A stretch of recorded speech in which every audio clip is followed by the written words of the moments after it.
Hello and welcome to The Studio Demands It, an exercise in creative thinking where we will conceptualize, pitch, and craft a film or series based on the demands or stipulations from one of you listeners acting as a hypothetical Hollywood overlord. Overlord. We talk movies all the time. All the time. And as professional screenwriters ourselves and avid cinephiles, we'd like to believe that we can meet any demand thrown at us. Thrown at us.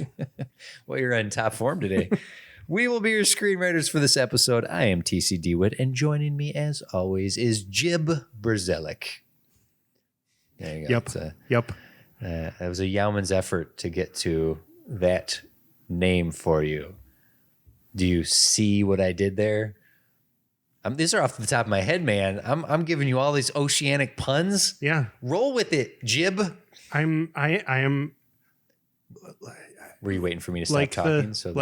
The tide, I am rolling with it. I heard a good explanation of the French. Mike Myers did a Vanity Fair, like breaking down his iconic characters, or whatever, and he was talking about how Canadians talk, and everything that Canadians do is up like this, and then they finish their sentence, and that is your cue for you to talk. And that's why Canadians don't interrupt each other when they're talking. Oh, that's really clever. He said it's a cadence that the Canadians have, so you know when a Canadian is done with their thought because they go down instead of up. Interesting. There you go. Well done, Jib. Now every Canadian show and movie I watch, I'm gonna be listening for that now. Like just Kids in the Hall. Yeah. Every one of their skits, they do. Probably not. No. Yeah. Chicken Lady. Did you watch their new series? I've only watched a couple sketches. I really want to. I actually think the couple sketches I've seen are very funny. Very funny, man. Kids in the Hall was like Comedy Central alpha. Like when Comedy Central began, they just, much like when MTV and Nickelodeon started, they just imported everything they could find in Canada to fill out like all the time slots that they couldn't fill. Yeah. And Kids in the Hall was one of those shows. Like I always felt like I liked it, but also it felt not, I don't know, not gross. Like something was off about it. Really? That where I was like, I don't love it. I like it, but it weirds me out. Okay. And I didn't know it was Canadian at the time, but is it that did you figure out what weirded you out? Is it that it's Canadian? I think yes. Yeah. It specific. That's it. No, it was just the style of humor was a little different than what I had been used to. Perhaps because I grew up on You Can't Do That on Television and other Canadian shows that were bought in bulk for Nickelodeon. Yeah. I was used to that type like of Pinwheel humor. Yeah, that's it. Oh, man, yeah, pinwheel, spinning around, running around. Like Ugly, man, we are just off all over the place. The ugly puppets in that series creeped me out because I wasn't allowed to watch Nickelodeon. I know we've talked about my sheltered childhood. And I'm just realizing as I'm saying this, I'm giving you more ammo to point out stuff. Yeah, You Can't Do That in Television was just too naughty. We can't watch. So every time I went to my grandma's, I was like, let's watch Nickelodeon. Let's watch. They get slimed. Oh, they're going to say, I don't know. They're going to get slimed. Oh, that's barf burgers. Every skit ends with them barfing the burgers. Make sure you wear clean underwear. That's it. That's that's the whole series. Canadians. If you say water, you get splashed. Water. I don't think people. There's at least two generations of people that don't know why Nickelodeon slimes people, or like what the origin of that was. Probably, yeah. I remember it being chunkier. Yes, it was. I remember it looking like green cottage cheese. Like, ugh, no one wants to get slimed. No, they probably changed it because people were like, that's not slime. Slime is slime. Well, it was the 80s, so it probably had lead in it. Oh, that's true. Well, speaking of random leaded humor. Or unleaded slime. Oh, there you go. Well, speaking of rando comedy, that's kind of goes into what we're doing. Before I wanted to, because you mentioned Mike Myers and all that, and the characters he did, and you opened for, I don't know why, with a whole bunch of oceanic. I don't know either. I typoed puns. your name in the script today. You just stuck with it for the intro. I was like, There you go. It's not a nickname. It's just a typo on Jim. I'm kind of surprised that Mike Myers hasn't done a sea captain, like a salty sea captain. Yeah, you're right. That seems right up really his alley. seems like something he would do. Like it would just be, yeah, that's strange. Maybe he has and we just aren't, because he's the Pentavarent. I haven't watched that yet. Okay. Oh, it is upon my list. I don't know why I said it that way. the Pentavarent has been in his arsenal ready to go since So I Married an Axe Murderer. Wow. Because in So I Married an Axe Murderer, there's a reference to the 5 people who actually control the world, which is the premise of that sketch comedy show. Oh. Wait, but okay. It just seems like one of the things I liked about So I Married an Axe Murderer is that it's one of Mike Myers' few comedies that isn't doesn't require a hyper real world. Sure. It's pretty grounded in reality. I'm not saying the Pentavarent is connected to. I'm just saying he referenced it. Oh, okay. He referenced it in So I Married an Axe Murderer. It's funny. Oh, actually, I guess our Austin Powers episode is up and running right now, and I'll plug our TikTok, which has our brief highlights video, and we even have a Discord. We do that. I don't know how to get invitations to people, so I guess. Just contact TC to contact me to contact you. Back to me? We'll go. So you tell me, hey, I want to get on the Discord, and then TC tells me, and then I send an email to me. The email to those people, unless they don't provide the contact. Oh, I see. I thought in which case I then have to give it to you to then give to them. There's like a feedback loop happening in the Discord. We're trying to hit up as much, we're branching out here. So the TikTok channel, thank you for the viewership that those both Batman highlights and Austin Powers both got over 1,000. So that's cool. Yay. And it's brought in some new listeners. So welcome new listeners to this nonsense. This is the most random scattershot opening I think we've done in a while. I think so. Typically, which is actually, I wonder if it's specifically because we didn't do a prelude. Normally we have this preamble before the actual recording where we are just kind of we bullshit for 30 minutes. Yeah, and then I say let's start the episode. We're just working those kinks out now. Yeah, that's good. The olden days. The olden days, back in my day. Well, with all this random nonsense, this actually, as I was going to segue a few minutes ago, is perfect for today's demand. So, Jim, our listeners have been giving us demands from studios literally all over the world. Did you know that? I didn't. I always thought it was figurative. No, literally. Wow. Literally all over the world. These demands have been submitted at studiodemandsit.com or on Twitter at studiodemandsit. You can send us any demand you'd like, and we will have to meet it right here on the spot. With little to no preparation. Little to no has grown in size recently. Yes, but we still refer to it as little to no. It's still little. We still are coming at this with at least only 2 months ahead of time. I'm still approaching these demands with as little forethought as possible. Yeah, that does not stop us from doing the research that we did. I'll get to that in a second. You can send us the demands. What are you giggling at? No, we're saying that we do it with little to no prep on the spot, and now we have all of these caveats. We're now qualifying our terms the same way fast food places qualify their fresh ingredients. there's all these. This show is fresh, Jim. This show is fresh. We do not have a freezer on property. Our frozen meat counts as fresh because it was only frozen for a certain number of hours, yes. and it's always thawed out beforehand. Our ideas are always thought out right here live on the air. So if we've done our jobs by the end of this, we'll meet those demands and possibly have the this might be the green. You totally derailed me from. I did. Gotcha. I didn't realize that was a thing I was trying to do. But if you like this, it could be the finale. There we go. Thanks for everyone who submitted. Keep them coming. Today's demand comes from Troy and Abed in the movies. And the studio's name is Advanced Cinematic Telecommunication Studios. 6 seasons and a movie. When discussing cult TV series, Community stands as one of the all-time greats. Dan Harmon put together a comedy that transcended sitcoms. The cast, the writing, the genre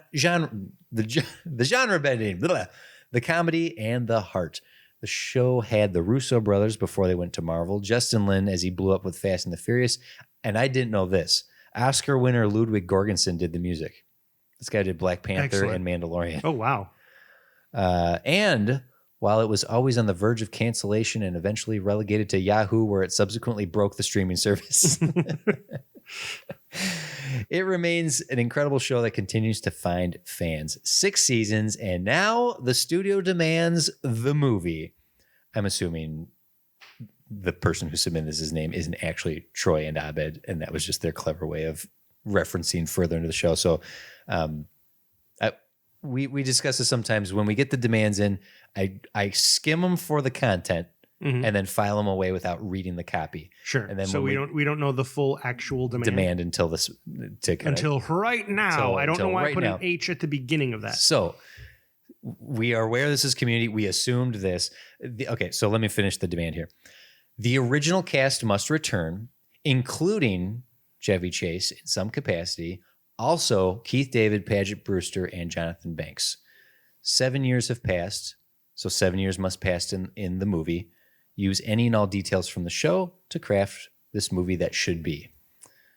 So knowing that you're making a face. I am. Because the Chevy Chase demand? Yeah. He could be in a video. He was a hologram after he died on the show. Yeah.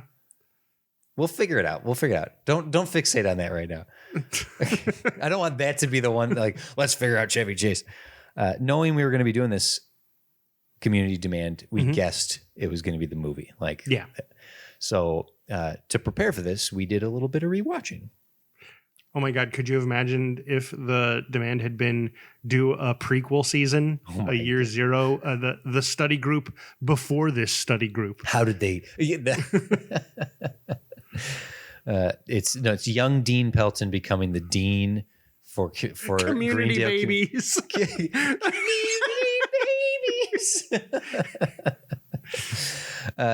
So we did a rewatch of 6 episodes, and that was absolutely difficult because we limited ourselves to 6. We just wanted to watch the whole series. Turns out that's real hard to do, to just do 6. Because even looking at the best of episodes, you can find Ranked and Screen Rant. There's going to be 10 episodes. And there's 110 episodes total. I think I said while we were rewatching, it's 110 episodes total. There's probably 100 great episodes. But in preparation for this, we watched the pilot, Modern Warfare. That's the original paintball episode. Cooperative Calligraphy. That's Annie's missing pen. Remedial Chaos Theory, which is the Dice episode. Then we did Basic Lupine Urology, which is the Law and Order episode. We skipped season 4 and 5 and went straight to the finale of Emotional Consequences of Broadcast Television. But it's hard not to think of the plethora of amazing episodes. It took me my entire drive home to figure out why the episode was called Basic Lupine Urology. I figured it out, but it took me a while. Basic Wolf Pee? Yeah. Dick Wolf. Yep. Yep. That's me realizing it right here on the spot as well. I did not. That's funny. Well done. Well, you only just realized that the titles are class titles. Yeah. It's because when I watched the show, I just binged it. So I hit, okay, Netflix, Next. show me the show. Show me the show. And then I think the only episode I watched outside of just straight going from one episode to the other was the D&D episode, which I think you got me a copy of. Yeah. And it's just called Advanced Dungeons and Dragons. And that's the name of the game they play. So it didn't occur to me that it would be a class title. Yeah, I'm sure any fan of the show is aware of this, but maybe if you're listening to this, you love the show and did not know this, there are 2 Dungeons and Dragons episodes. Netflix dropped one due to what is to some a very inappropriate joke. Yeah. Chang is a drow, and they comment on it in the episode. Yeah. And yet, whatever, that it's not available unless you have means to do it. Which is a real shame, because the episode is actually really good, and It's fantastic and has like it's heart rending and warming. Mm-hmm. Yeah, it's as every good game of Dungeons and Dragons should be. It was real easy for me to pick Modern Warfare and Remedial Chaos Theory. It's the top of pretty much every list you're going to find. Yeah, you're going to see those two episodes. I think Modern Warfare changed the game for the show and showed just how awesome it can be. And Chaos Theory, as I stated to you off mic, is 22 minutes of lost level of complexity, masterfully executed. Mm-hmm. But the way this series begins, the journey it goes on, the ups and downs of being canceled and moved not canceled, but moved networks and whatnot. Mm-hmm. It's still good. Like the show's still so good. It has so much wonderful things about it. Skipping to the finale, that final episode, you commented on the finale saying like it's almost going out of its way to say, stop. Yeah. Don't do this. But the demand has been given us to us, Jim. We have to do it. We have to come up with a movie. Also I'm even more so that finale. I think it does go through the stages of grief. Yeah. Most of it is bargaining, trying to come up with what season 7 would be. Mm-hmm. But eventually the other, particularly Jeff, does go through the other stages. Yeah. Denial, anger, bargaining, depression, and then acceptance. Mm-hmm. And they all get there rather quickly. It's Jeff. Jeff has always been the central character to the entire series. Yeah. Starts with him, ends with him. We had discussed that it appeared that slowly the torch, or at least it was shared with Abed, but then I commented that the show began with Abed and Jeff and ends with Abed and Jeff. There were a number of things that I think, like I thought, oh, the show evolved to have this, or it changed into having this, and then as we watched, like this, oh, these are in season 1. Like, no, all of this was planted there. I just didn't notice things until later seasons. And I think that's just smart writing and smart storycraft. Mm-hmm. And also the ability to evolve with the character, or the actors becoming the characters. Like Troy is not Troy in the first episode. He becomes the Troy that we love by the time season 2 exists, and he's like dropped the tough guy act. Mm-hmm. I commented that Joel McHale knows that character from the beginning, that he is Jeff from the beginning. Yeah. So 7 years have passed. The show ends with Abed getting a deal to go to Hollywood. Mm-hmm. Annie has been accepted in the FBI. Britta is running the bar. Jeff isn't she in the CIA? CIA. She's going to Quantico, so that's CIA, right? Yeah, yep. I think so. Yeah. I know Quantico was its own show. That's what I mostly know. Jeff and Britta were staying behind, and Shirley had gone off to. Well, as we find, she's helping. It's Steven Weber, who's in a wheelchair as because I don't know if you remember season 6. Every post-credit stinger was like a fake TV show. Oh, I don't remember that. Shirley was like helping a detective in a wheelchair with like psychic powers. And that's awesome. Yeah. I forgot about that. Troy went off on a boat with LeVar Burton. The episode after that, there's a ticker underneath the news that says a boat was discovered and LeVar Burton is missing with someone else. But that's, the demand here is to bring all these characters back. So I think one way to approach this, now that we're like, let's get into the meat of this, is Dan Harmon's story wheel. So if I think you're familiar with this, but as a writing technique, I'm not as familiar as I should be. I'm I've heard of it. You're acquainted. I've been introduced. You guys have been at the same party? Yeah. Okay. I've never really gotten to hang out with it though. Okay. So I don't know the story wheel too well. Okay. Well, let me reintroduce you. Okay. So the story wheel, Dan Harmon took the monomyth, Joseph Campbell, Heroes with 1,000 Faces, the 12 steps of that, and he like kind of restructured. And he made the ends kiss. That's what. And they kiss. That seems like a Dan Harmon thing to do, right? But it's just sort of a structure, and he uses it pretty solidly for Rick and Morty. Mm-hmm. You would comment. There's a whole episode about it. Yeah. Yeah. But I think you commented pretty nicely that a lot of what Jeff Winger is in Community is the prototype for Rick in Rick and Morty.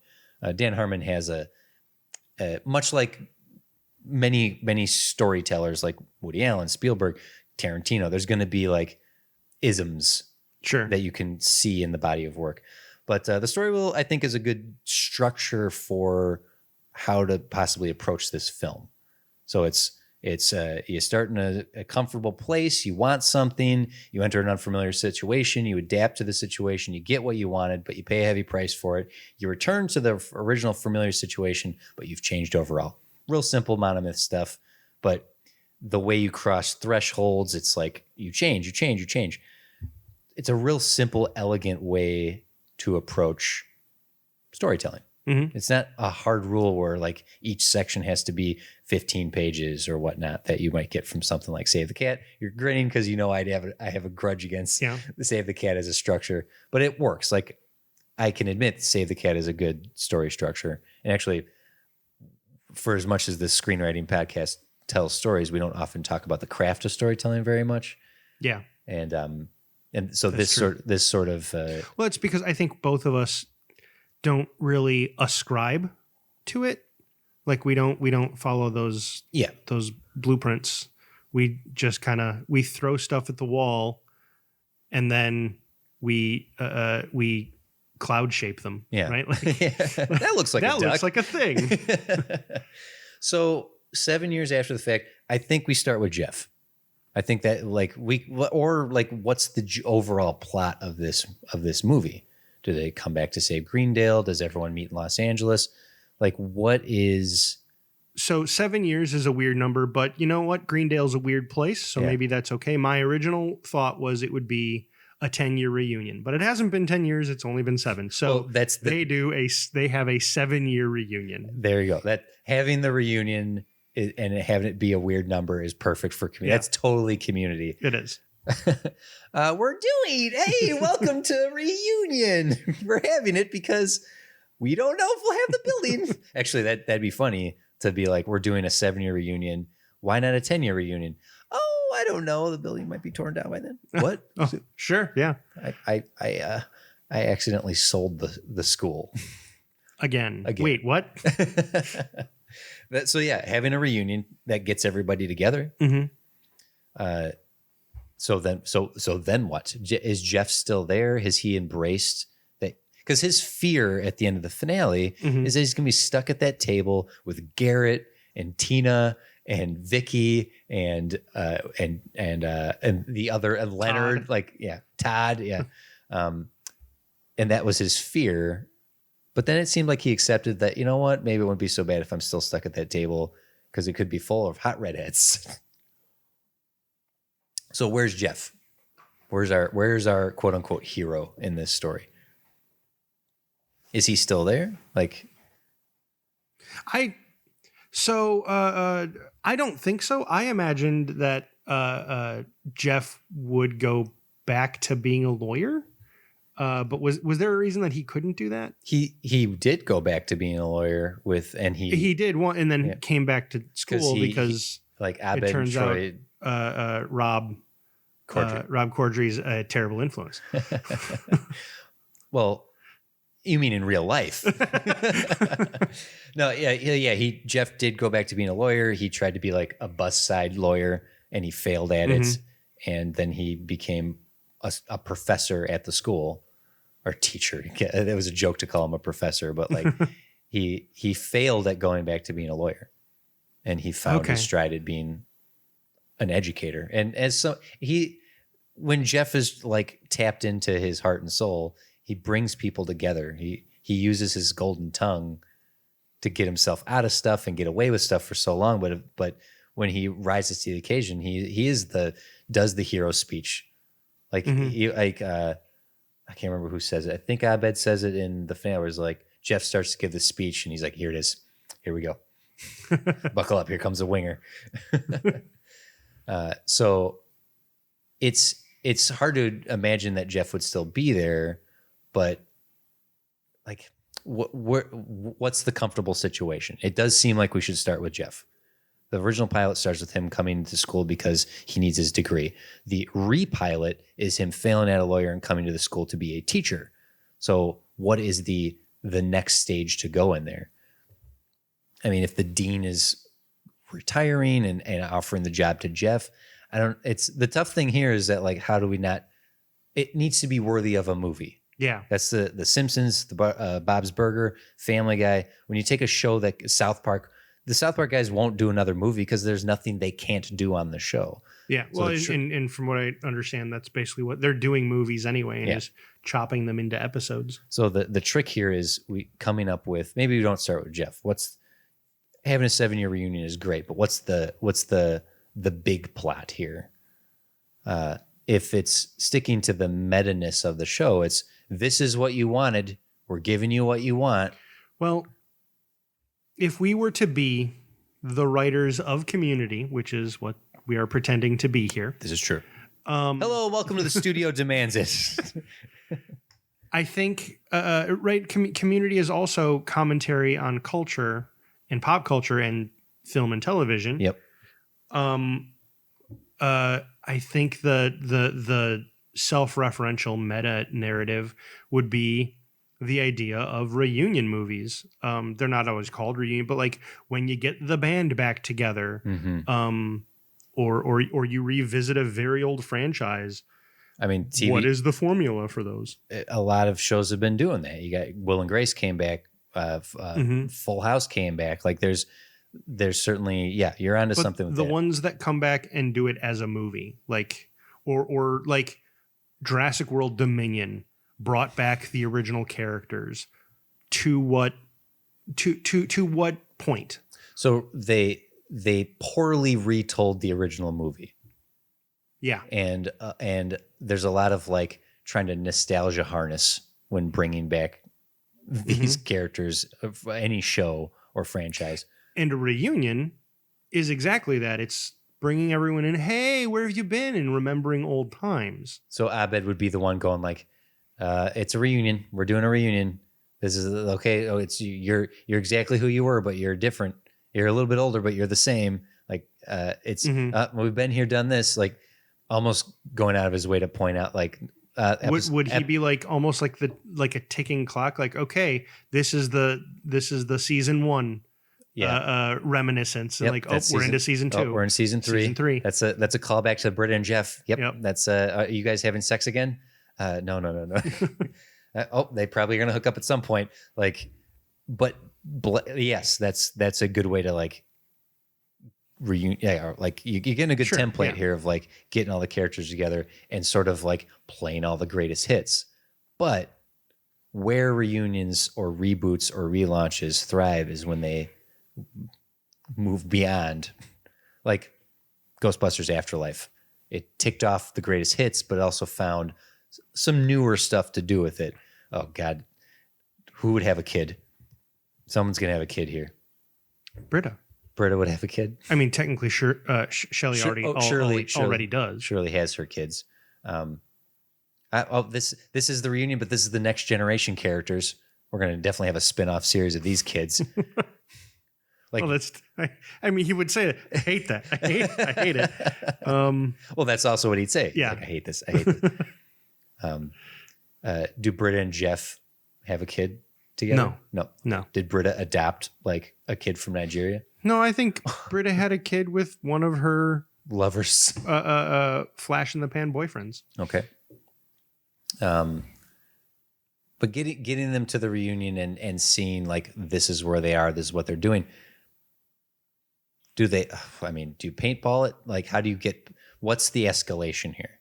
I know I'm asking. I'm throwing the. Sure. I'm asking you. Well, I'm really just asking at large to keep the gears turning. Like I said, I think the community move. The reason it wouldn't just be Abed commenting like all of the formulaic beats of the movie. Mm-hmm. Like, what do other Bob's Burgers was?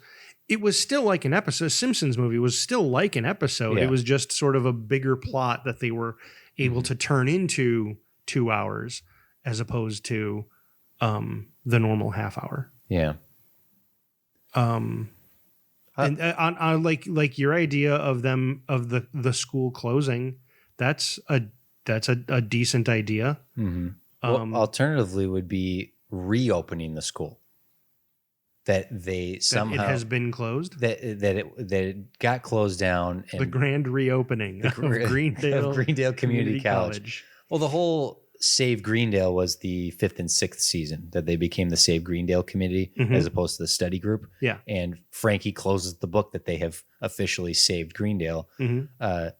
There are a couple characters out there in the study group. Elroy went to work for LinkedIn. He's also someone who was a computer programmer. He could have gotten into crypto and Bitcoin and is like flush with cash. Troy was given all of Pierce's wealth. So Troy also has money. So those two characters alone, Abed could have gone and become a successful Hollywood. So there's money there. So there is a way to like, okay, instead of the school shutting down, maybe it's like the best it's ever been. And it's not the community college joke anymore. It somehow is like going to get university status. And how are they going to screw that up? Sure. Like, so it becomes a truly accredited school. Yeah. Like they're is that the right term? I don't know. Yeah, that sounds right. They're going to become the official state college. So like if there's Greendale Community College and then there's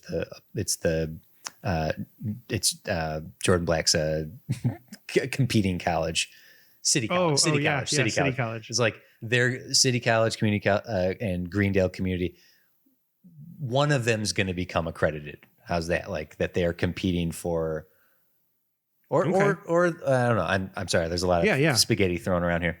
That if they're going to become a full university, if they're going to like that Greendale is coming in successful and strong. Like the dean is a good dean. He's a good dean. Like the university that moves on, they have to prove that they have a history of making better students, and you must choose your top 7 students. Yeah, it's like that. Like, yes, that's terrible. We're having the reunion to prove that this school has created some really successful people. Britta, she's a business owner. She owns a bar, but no, I own a franchise of bars. Thank you very much. Like if it's a weird place. We just reopened our 3rd location. Yeah. Take that, health inspector. So the cat is mad at you. Yeah. I know it's a weird place to start, but starting with a place of like success that they're like, wow, is that weird? That is seeming kind of like off brand to be like, oh, they're not the underdogs. I feel like that's off brand for Community. If then it could be the we're successfully going to be accredited. Oh, look how great everything is. Oh, how great is this? Like, Jeffrey, can I talk to you? Actually, everything's really, really bad. Unless I needed you all to come back here to help save Greendale one more time. What? Wait, what's with all the limos? Yeah, no, actually, well, that would make sense, right? Like, so one of the schools is going to be turned into a full state university. Yeah. And the other will be shut down. Yeah. And because then there will be no need for it. Yeah. That's not really how universities and community colleges work. Jonathan Banks can comment that, this is not how that's not how colleges work. It's how they work here. Okay.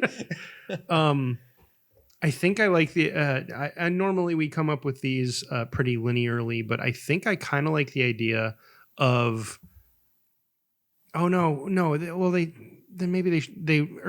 not going to be shut down, but they stay at community college. They stay whatever they are, I guess, because I think I like the idea of, if that's the plot we're going to go with, the idea that they do fail. In the end, they're not the university that gets turned into a big one.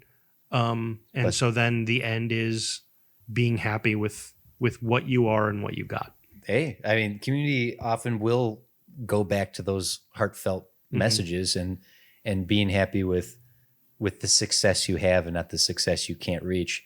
Oh, I also thought something for Britta. In the time since Community has ended, Colorado has legalized marijuana. Oh, and Greendale's in Colorado, so she's got dispensaries. Sure. But I like that ultimately that they don't become the university, but that is the victory, is that they get to remain true to themselves. We were like Jeff's speech, like, we're not university quality. We are a community college. We're Greendale we quality. Are Greendale quality. Yeah. That's so yeah, having it be okay, reunion to like getting them all together for the 7-year reunion, announcing that the school's going to be given university status. It's going to try. Yeah. There is a contest with the other city college, community colleges to do this, and maybe if what it is it's not prove the value of students you've pumped out. What if it's something more ridiculous? You have to have had a certain number of classes, and Greendale is short by 150 classes over the year of the course of its existence. Yeah. It's shy a certain number of classes. And so all of our characters get recruited and deputized as teachers. Deputized teachers, yes. And so then God. that's so Greendale. They're like rattling through, they're running from class to class, trying to teach, quote unquote, teach as many classes as they can. So when okay, so get them together for the union. So basically, I think what I've been trying to put together in my head is, how can I turn this into Brewster's Millions? And it's you need to Google teach it. a certain number of classes so that you can then have more classes. Go ahead and Google that, folks. I will do that later as well. I'm going to smile and nod like I know what Jim's talking. Oh, you know? Okay. I know Brewster's Millions. Okay, I'll explain Bruce. I'll do it. Okay, so get them together for union. Talking about the accreditation. All the reunionisms Abed can be commenting on that I don't know. I don't like this. Like this is derivative. You know, oh yeah, that's a reference to this. But as soon we as did this class in season 2. So as soon as it comes down to the crux of it, where it's like, we need, in order to do That's this. why it's a 7-year reunion. It's not actually a reunion. They all get there and the dean reveals, I didn't, Yes. this was a ploy to get you here so I could recruit you to teach some classes. And then while they're all aghast, Abed's on board. He's like, oh, now this is interesting. Yes, this I will do. So we have to, how many classes do we have to teach? Oh, yes. Okay. Yes. Okay. Now with all those, like 150, this huge number you picked out of the blue, but that idea of them all between our 10-ish main characters, and then a few supporting characters, it'll be about 10 classes each. Yeah. And getting that in. So the movie, and we don't have to show all of those classes. montage. Okay. If we break this into 3, if it's the faux reunion situation until the revelation of, no, we need to do this in order to save Greendale once again.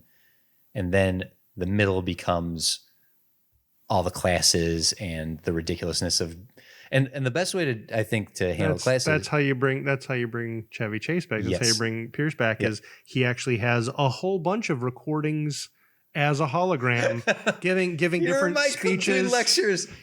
He had a oh my God. What's even better is if the dean got the idea from Pierce. I actually have an idea that came from an old friend of ours, and he just has cassette beta tapes of him, like, or CD-ROMs or whatever, like something outdated where he's just like.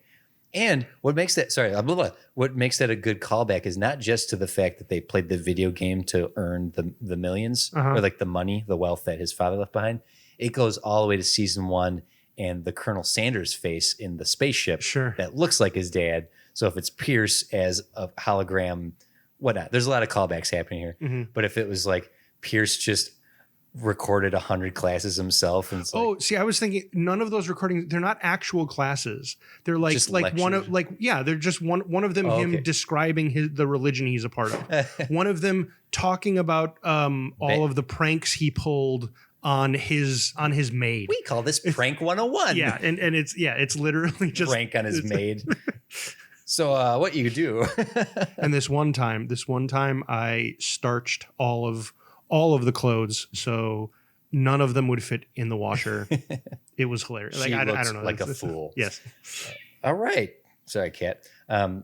This cat wants to be present for the Don't podcast. touch me. Yeah, don't touch me. I just want to be where the microphone is.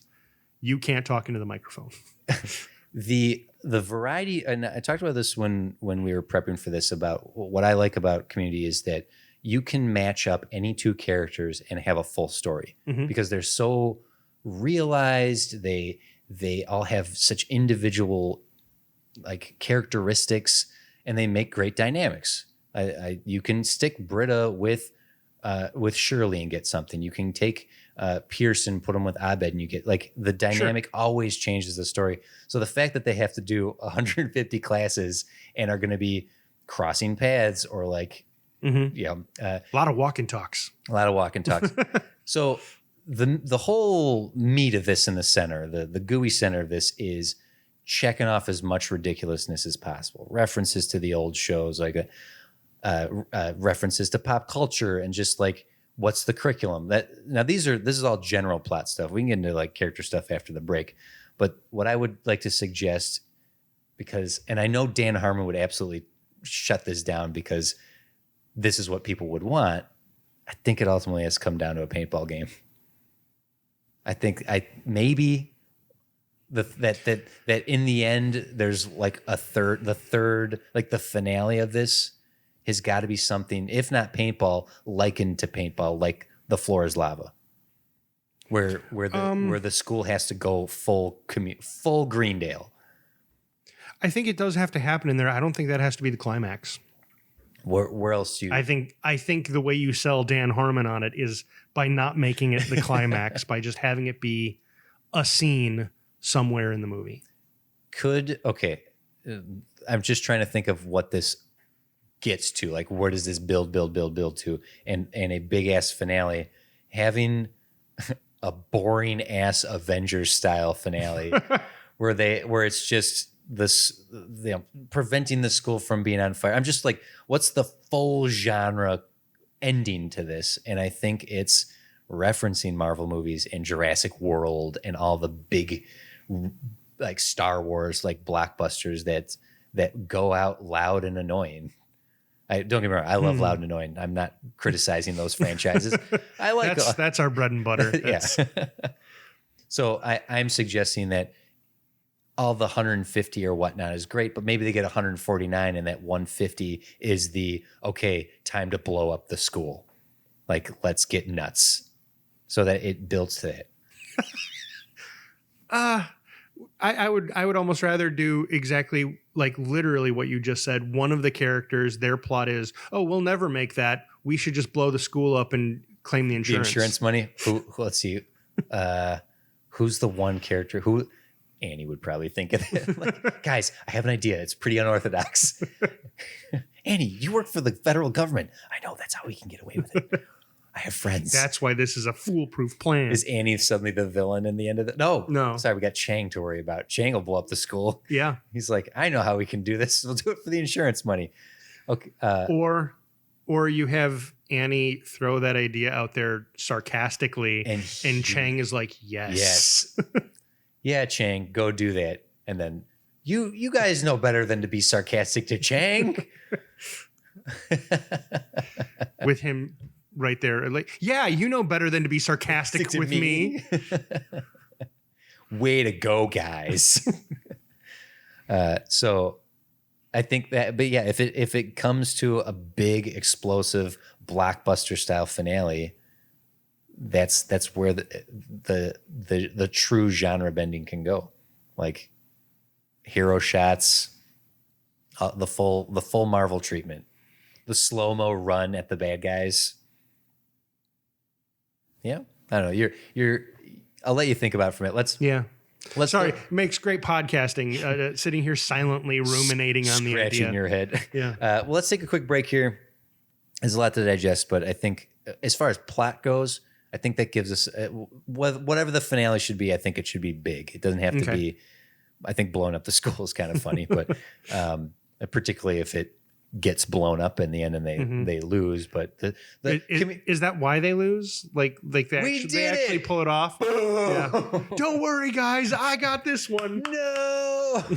And then Jeff has to give the speech of like Greendale was never the building.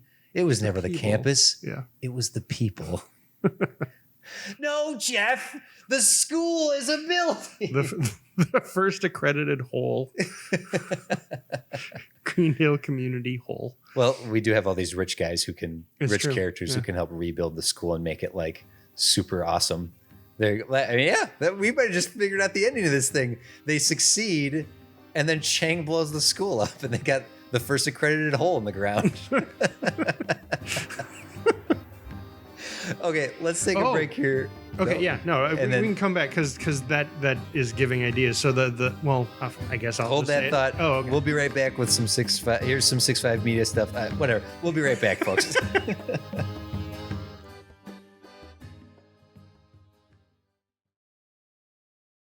Hey there, podcast listeners. I am David. And I'm Kate. And together we host a podcast that you might be interested in if you like The Legend of Zelda. There are lots of awesome podcasts out there and a lot of awesome Zelda podcasts out there. That's right, Kate, and we are another one of them. In fact, that is the name of our show, Another Zelda Podcast. And in our show in particular, we talk about some of our favorite dungeons, characters, boss battles. We do a couple top 10 lists here and there. We have some deep dive episodes, and we even pepper in a couple quiz episodes. We talk about our own experiences. We do some review episodes, talk about our challenges, our struggles, and our victories. That's right. If it has to do with The Legend of Zelda, we talk about it. You can check out our episodes on our website, anotherzeldapodcast.com. You can find us on Apple Podcasts, Spotify, Google Podcasts, and a lot of the other podcast services that are out there. And you can also check out our episodes on our website, anotherzeldapodcast.com. All right, we will see you there. Okay, bye. Welcome to our new podcast.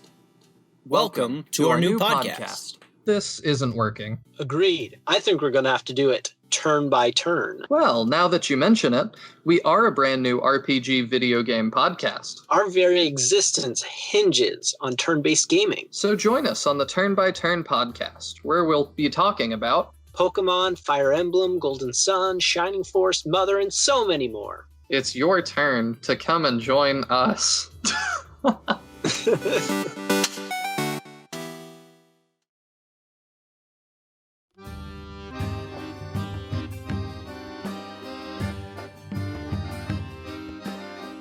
And we're back. There we go. Quick break there.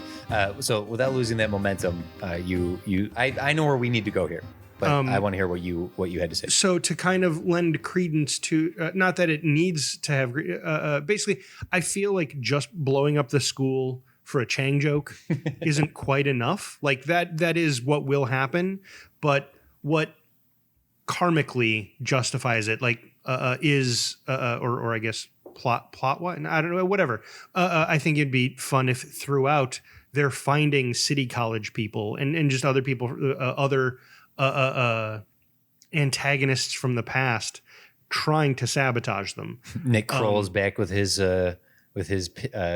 foosball buddies. Yeah, and so the idea being the building was going to get shut down anyway, right? Like. You got black mold riddled throughout this thing. And so it turns out Chang blowing it up avoided one of the.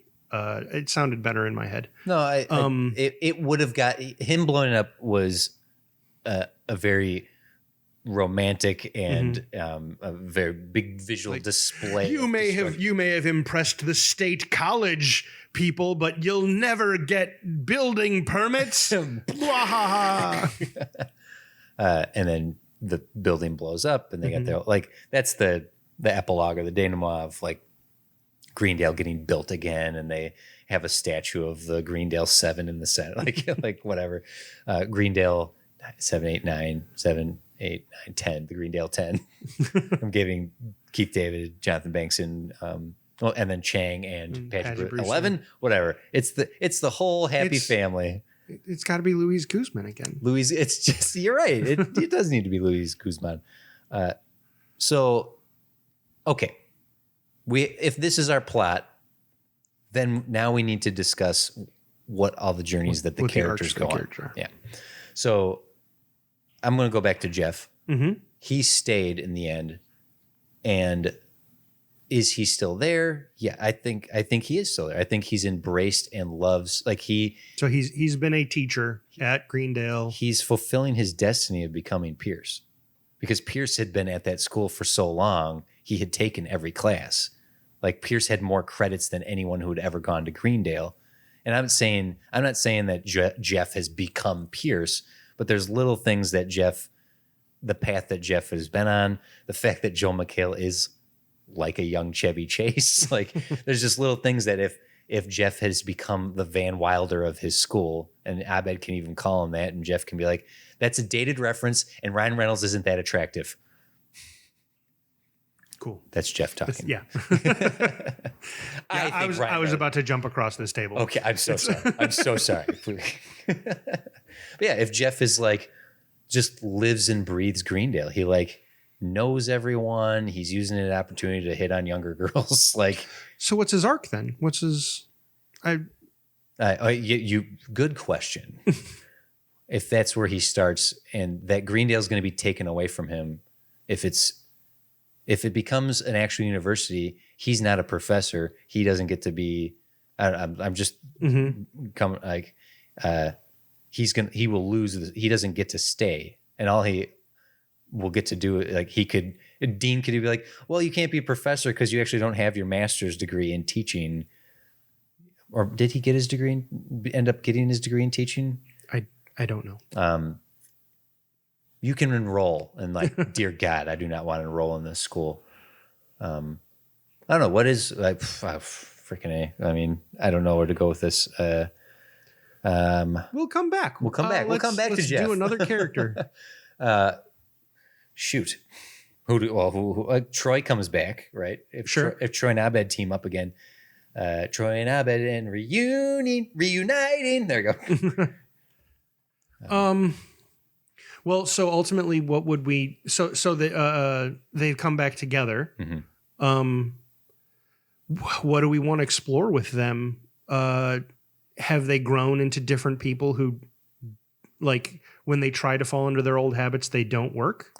Like Troy and Abed, they can't even do their like special class. Like, does that not work? And so the lesson is we grow as people and we grow apart, and we are grateful for the people we were, but ultimately we grow away. That's sad. That's sad, but that's true to life. It is. Or is it they get back together and it's just like old times, and as it approaches the end, that's actually they realize that that's a problem, and so they have to part ways again. Possibly, also sad. Also sad. If Abed shows back up and he's the mature and like he's focused on his filmmaking career, he's had a few successes. All of his movies are very much like a CIA agent. they're all referential to his friends, and he never made a Troy one. Like, but he's very serious about his career. He's mature. He's not like, he's obviously doing the meta referencing and whatnot, but he's like grown up. And Troy wants to get back to the goofing off, and Abed is like when it comes time to like, okay, divvy up classes and pick your part, and like, and everyone keeps matching. If Abed is choosing not to work with Troy, that he's like I all I've wanted is to hang out with you again. I've missed you so much, kind of thing. But like Abed is choosing not to be with Troy because he misses him so much. I don't know. That Troy finally is like, why won't we hang out? I know this. It's funny. All this sounds sad, but but funny. Yeah. Because like what Troy has Pierce's money and was on a yacht with LeVar Burton with his hero. Did Troy come back and start a new Reading Rainbow? Is Troy Barnes the face of the modern Reading Rainbow? Like he inherited it. Like that's what he does for a living. Is he's I am Reading Rainbow. I am Reading Rainbow.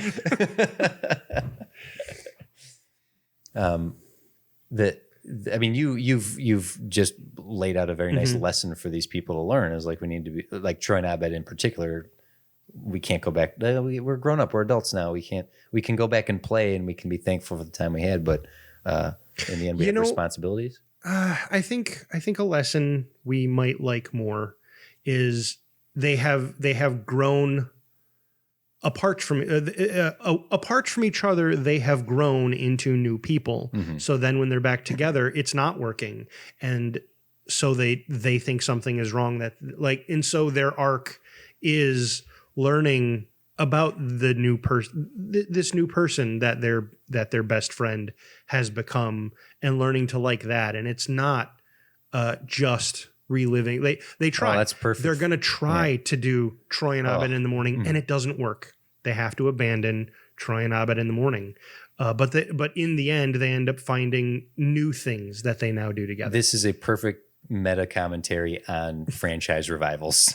Like Abed will be eating this up. This is like the lesson they're learning is a commentary on, hey, you know what? Don't just do the old stuff. It's okay if Star Wars doesn't have Luke Skywalker in it. It's okay. It's going to be okay. Seriously, guys. It's going to be okay. Because they still exist. You can still go look at that old stuff and love that old stuff. But you know what? You can either have this or nothing. There's commentary to be had there. So using those two characters to do that is kind of perfect. Okay. Okay. So then in the end, rather than it being a sad, they part ways, we get to have our fan favorite. They're back together. They're friends once again. Yeah. Better than ever. A whole new generation of Troy and Abed stuff. Abed can produce Troy as the new Reading Rainbow. Sure. Yeah. the gritty reboot of Reading Rainbow. That's right. Yes. Because Abed's never done a Troy movie. He avoided doing that. They're like, you gave movies to everyone else. Why haven't you done a movie about me? Yeah. I have not done a movie about anybody. What are you talking about? Come on. They're wholly original. CIA girl. That's clearly Annie. And Britta's like, I thought it was me. Okay. Let's try Britta here. So Britta, the bleeding heart activist that she learned that she couldn't be doing that. Like that was her journey in season 6 was like she tried to be an activist with her friends, and they all like are married with kids and like have diet restrictions, and she's like what do we do with Britta? Well, what was her resolution in the show? Well, she seemed like she had a bar. She had a bar. Like she seemed content with that. Like that she wasn't someone who needed to get out there and prove herself anymore. She had basically stopped trying so hard. Weirdly, I want to come back to Britta. Okay. I have an idea, and I think it's going to depend on what we do with the other characters. Okay. We've covered Pierce. I love the idea that Pierce holograms are like giving lectures. Because like just on weird things. Yeah. Yeah. It's Chevy Chase would like, dude will get you in for 2 days of filming, just stand in front of this green screen. When you put your condiments on a hot dog, you must do it from the inside out and then back in. But never from the tip first. That's gay. Yeah. Okay. Well, we'll delete that. We'll sorry. We can't. We'll censor out some of Pierce's stuff. So let's see. Annie. So if Annie's working for the feds, do we want to? Okay. Suggestion for Annie. Ooh, okay. Do we want to lace in a subplot of some federal case that she's investigating? Absolutely. Like that. There's the ass crack bandit prepared her for everything she needed. There's some sort of like serial killer or some like federal investigation that she's wholly responsible for. You know what? That's more. I was thinking it would be like she's what's brought her back is actually like some sort of fraud or embezzlement in the community college funds or something, and so she's investigating that. But actually, if it's just like a straight up killer, that I think is even better. And so all the classes that she chooses to teach are all trying to root out her suspects. Yeah, there you go. And like that's great. That if her situation is trying to weed out a suspect, and we get like this crime story that's laced in there, and Annie getting to be, and you know, like teaming up with Shirley again, because her and Shirley made like investigative, but this looks like it does. It looks like sorry, cat moment off mic. What you like this investigating Annie thing? Well, I like this investigating thing. I don't know if we want to go as serious as a full on murderer. I think I know what it could be. But like if we actually chose one of the supporting characters, like to do a whole whodunit, and like so like the whole time it's pointing more and more like it's Todd, because it always looks like it's going to be Todd because Todd is yes, it turns out Garrett was the crisis alert. Yeah. I kind of have a suggestion of what it could be. Okay. So the FBI. I know we said she's CIA, but let's just roll with me on this. Okay. The FBI warning at the front of DVDs always made me laugh, because which FBI agent is responsible for catching those people? Like who in the FBI has the job of investigating bootleggers? Okay. Maybe that's what she's trying to catch, is someone who's been bootlegging DVDs. They don't even sell DVDs anymore. It's still illegal. It's still illegal. There was no not term limits. There was no limitation statute of limitations on those warnings. FBI warnings. Yeah. Oh, come on. Next you're going to be telling me you're going to be arresting people for ripping tags off their mattresses. Oh, don't be silly, Jeff. We arrested that guy 2 years ago. We took that guy out already. Yeah. I earned a medal for that case. Thank you very much. My partner took a bullet.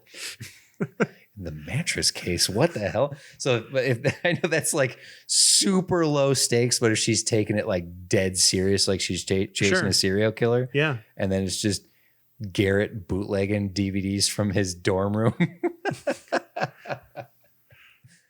That's ridiculous. Yeah. That's Greendale, baby.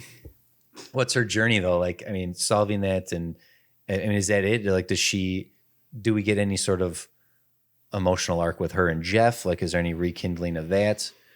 Because they're more age appropriate now. Right? Like they've now he's now in his 47 late 40s. Yeah. And she's in her early to mid 30s. Yeah.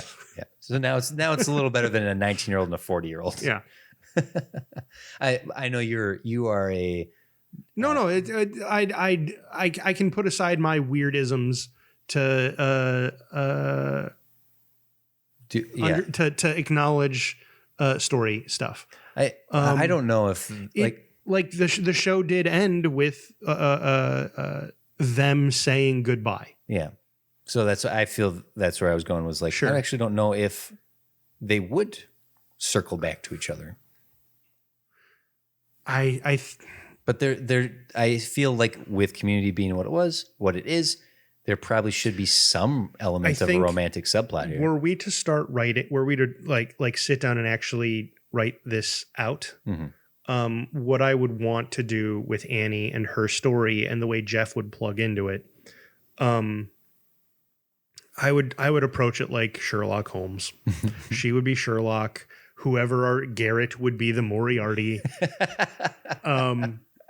But then Jeff would be Irene. I don't know how well you know she's the American Sherlock Holmes. Yeah. Well, but Irene is the if I remember my Sherlock Holmes right, Irene was the once lover of Sherlock. It was like it was something. It wasn't that it was torrid. It was that it was his like one love. Yeah. but that once was, and there's still the echoes of that, but there's no time. There's mystery afoot. They will always. I might be getting that wrong. No, you're but right. my basic understanding of Sherlock Holmes is how I'd approach that. So there would be something like that, like they would talk about it and be like, we can't ever go. We can't go back. We can only go forward. Yeah, kind of. We missed our chance. Yeah, a star-crossed kind of thing. Yeah, I think that's fair. Giving them at least the moments to acknowledge that would be sweet. It's the way this is built and structured. I don't know if there's a place for a love plot, like a love subplot, and especially amidst these characters because they came to terms with all their relationships. I believe for most of your, I don't want to say cliche, traditional love stories, actually, Annie would be the right age for most of those stories to be like, oh, she's been a career woman. She needs to fill the hole of family and romance and love that's been missing this whole time. So that character is actually at the cliched ripe point. Like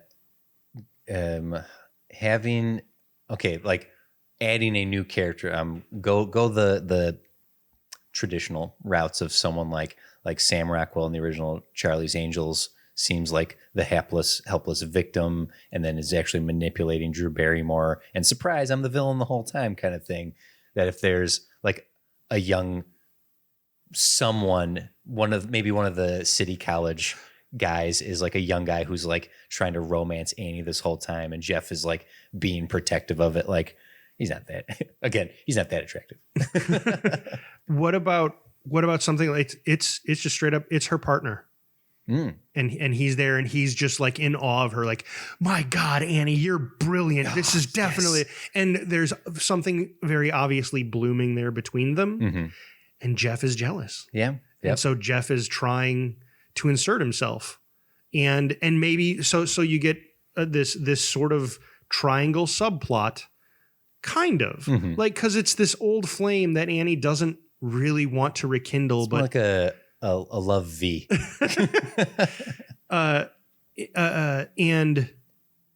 And so he's and Jeff is doing all of the triangle I'm going to cite is lost. He's doing all the Sawyerisms. He's doing all the right stuff to woo Kate. Yeah. But ultimately,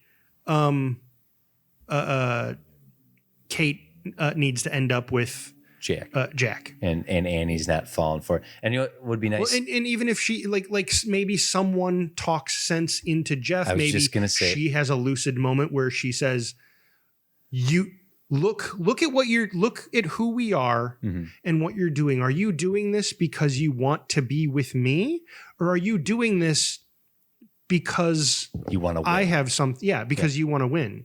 Not a lucid moment from her. I think hologram Pierce does it, where Jeff he gets a lecture from Pierce about something, right? Like it's this full meaningful, Jeff is hearing it, and then it ends with that's why ketchup goes from the back of the hot dog to the front of the hot dog. Like some very heartfelt mentor like Obi-Wan Kenobi moment. That's good. And then it's that. and then it's about that's why you go sock, shoe.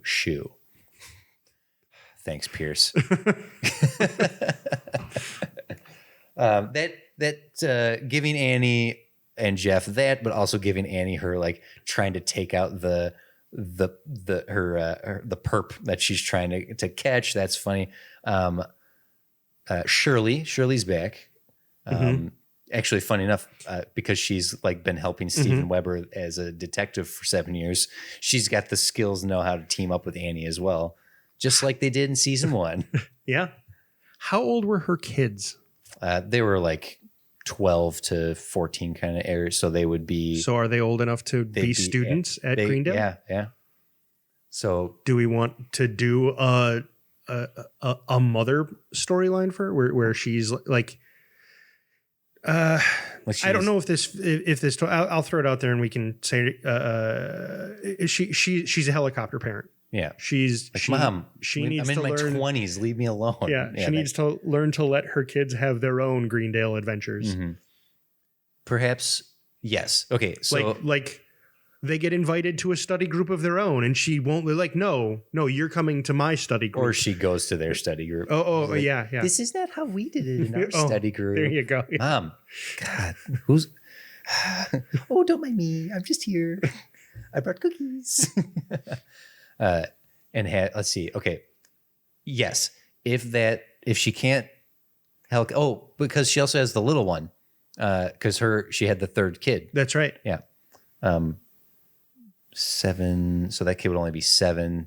So she might be like needing to like bringing the 7-year-old along while trying to Mom, Sure, the family needs to separate. I don't even hang out with my brother at school. I don't want to hang out with my mom and my little brother as well. Like we're all trying to go our own separate ways here. Like she just is wanting to hold on to that family unit so strongly. Which could then be our allegory for the audience insisting on a movie. Yeah. No. Why not? Why not? Giving her that, also letting her help Annie with her investigation is kind of fun. Britta has a kid now, so then Shirley and Britta have something to bond over. Wait, does Britta? We were gonna. Yeah. So coming back to Britta. Okay. And I think it kind of works out. We didn't quite do all of it, but what about what if Britta's story arc is because we were saying, oh, she's super successful, she has all this stuff. What if she's not? What if her story arc is she feels inadequate? Mm-hmm. Compared because she has the true reunion story of, oh, I've come back to the reunion and everyone is better than me. Yeah. At least in her estimation. And she's exactly where we left her off. And so it's, yeah. And she's trying to prove that she's just as good. I've done just as much things like that. And it's about her story arc is learning that it's a race with yourself and not with everyone else, your friends and loved ones. God, these all sound so sad. Well, that's the thing is that like a lot of the deeper stories within Community are set. We talked about the Advanced D&D episode. That guy that is an episode about saving someone's life. Yeah. Like the Green Community went to a lot of deeper places, which is why it's such a great show. Is that despite all its absolute wackiness, it can still go back to those like really heartfelt and serious issues. That's why Rick and Morty's good too. Is like Jesus is dealing with megalomania and paranoia and all that stuff. So like it sounds sad on paper, but like it does, yeah. Having Britta. It could even be. It's not that she's exactly where she left off. Maybe she does. Also have a dispensary or something like that. But she feels inadequate. Yeah. She feels that her successes aren't as great as the others in the group. I have an idea then for that, because I think this really works.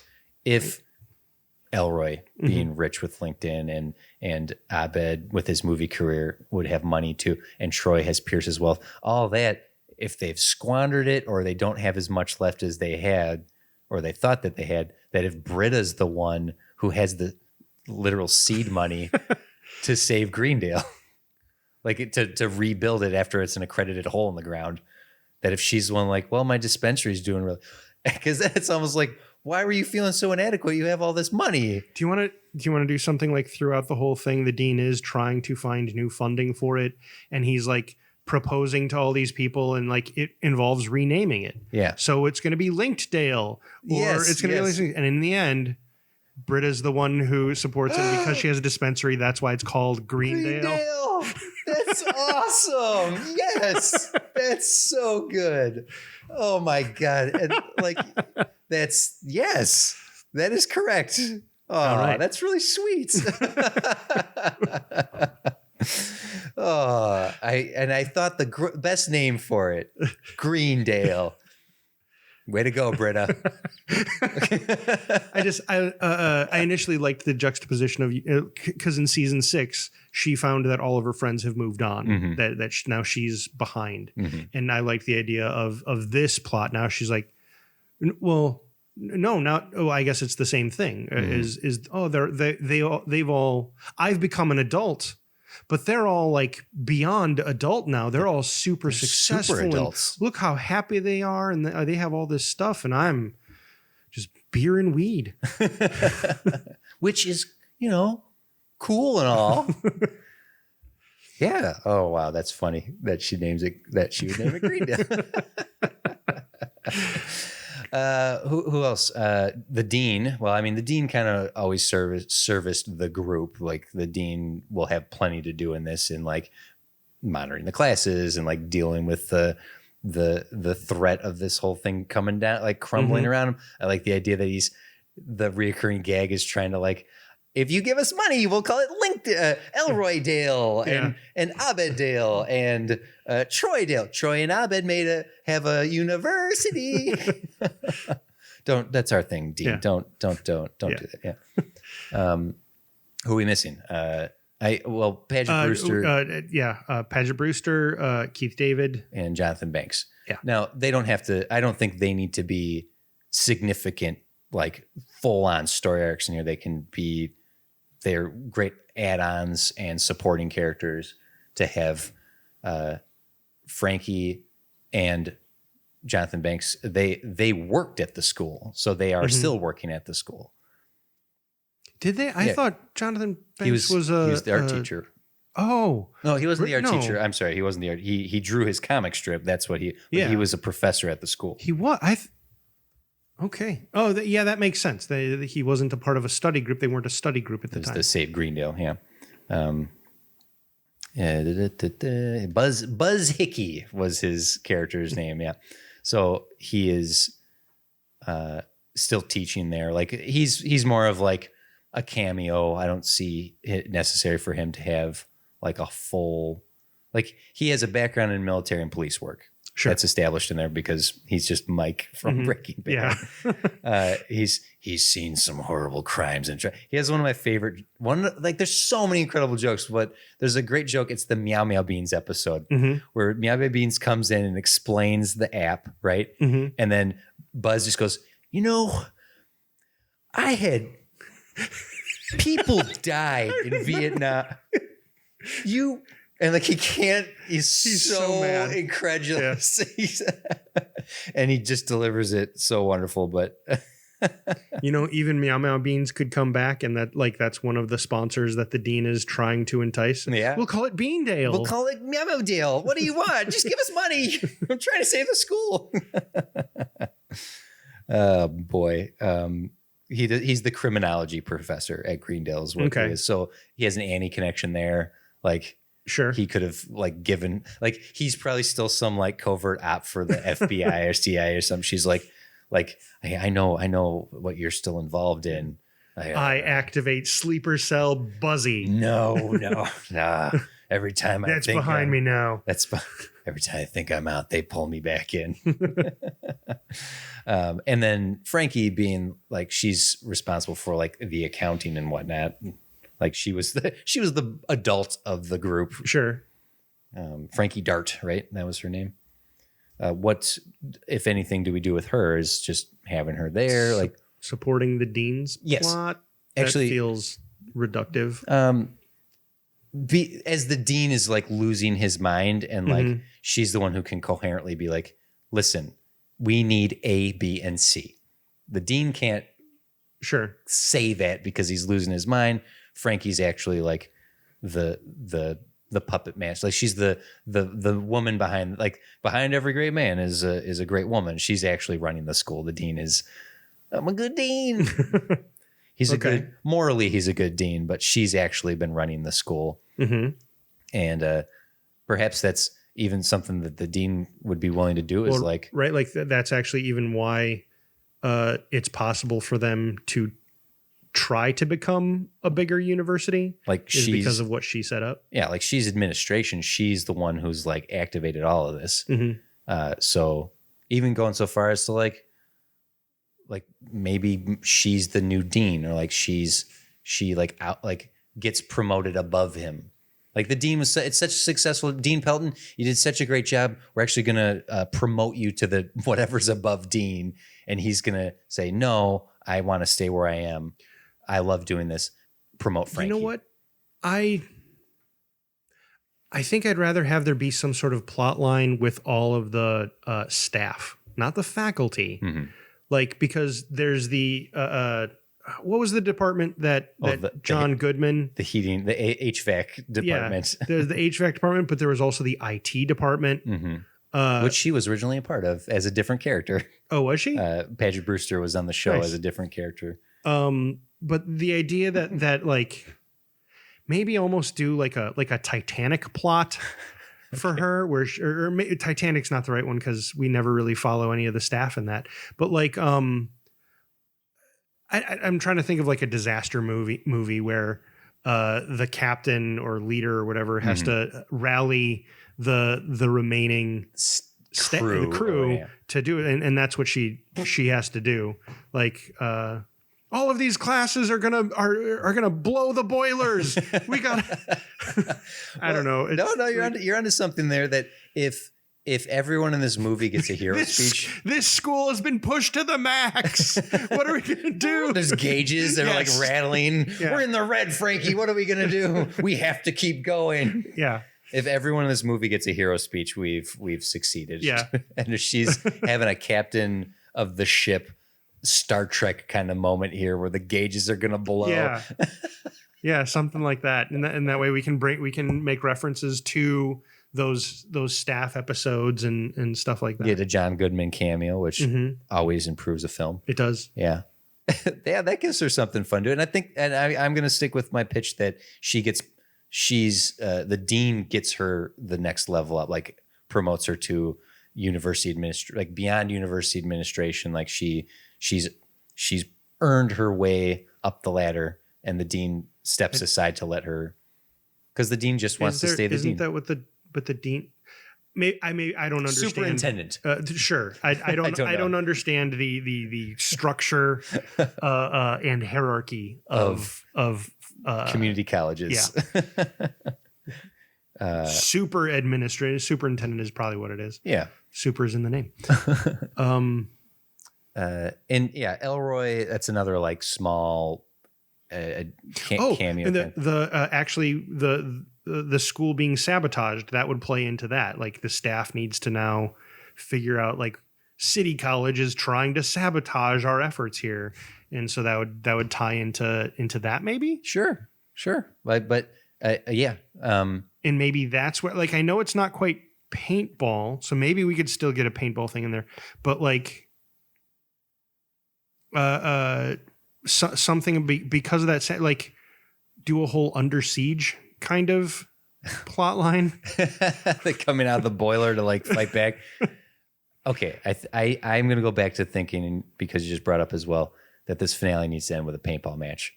And if the movie goes all the way to the school blowing up kind of situation, and we haven't had paintball, that I don't know. I'm trying to think how to do it. Like I'm trying to think if there's a way to be like, we blew up the school. Well, at least we didn't cover it in paint. I don't know. They take the fight to City College and have a paintball battle there, or I don't know. I just feel like if we're gonna go big, almost making fun of the blockbuster finales here, the paintball is the way to go. But I don't know exactly how to get to guns being drawn. It's go time. Well, that's the thing. Like, I realize some of these subplots make fun of the big blockbuster movies. Like if Abed's going to call it, he's going to be like, this reunion is going to check off all the boxes. We're going to do all this, and this.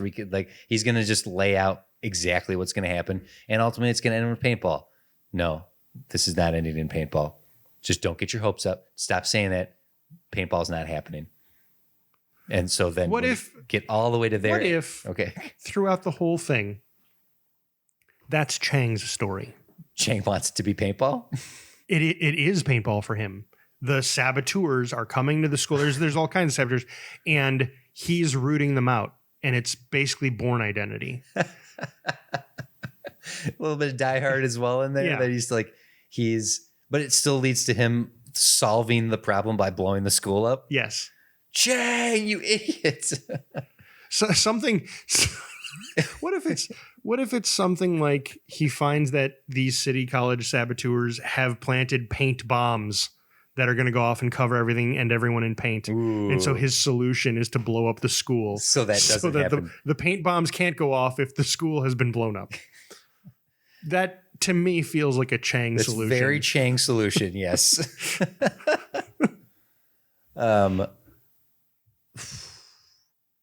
Do we still try to figure out a way to get it so that all the characters are firing paintball guns? No, it would just be Chang in the back. But like every time we go to Chang, he'd have some scene where like he's cornered like it's him and like 3 other dudes who are planting something like Chang's managed to, like in sort of like Die Hard, he's managed to find these guys, and there are these combat scenes between him and them, and it's just paint just all over the room. And that would happen like at least 3 times. 3 times, yeah. Constantly coming back to if he passes the others in the hall, and they're like, Chang, what is like, and he's covered in paint, or like I don't know. Although I guess if you're covered in paint, you're out. Yeah. So he's not covered in paint. Yeah. But he just like he's just haggard, like smoking a cigarette. Hell of a day, huh? And they're like, yeah, classes are really hard. Classes. He runs away. What the hell is going on? Don't ask questions. Dives into another an air duct. Yeah, air duct. Yeah. He's got Annie's boobs on his shoulder. Let's do this. The only thing I'd ask then is at some point we do give Jeff a paintball moment. We don't have to give anybody. Why do you want to give Jeff a paintball moment?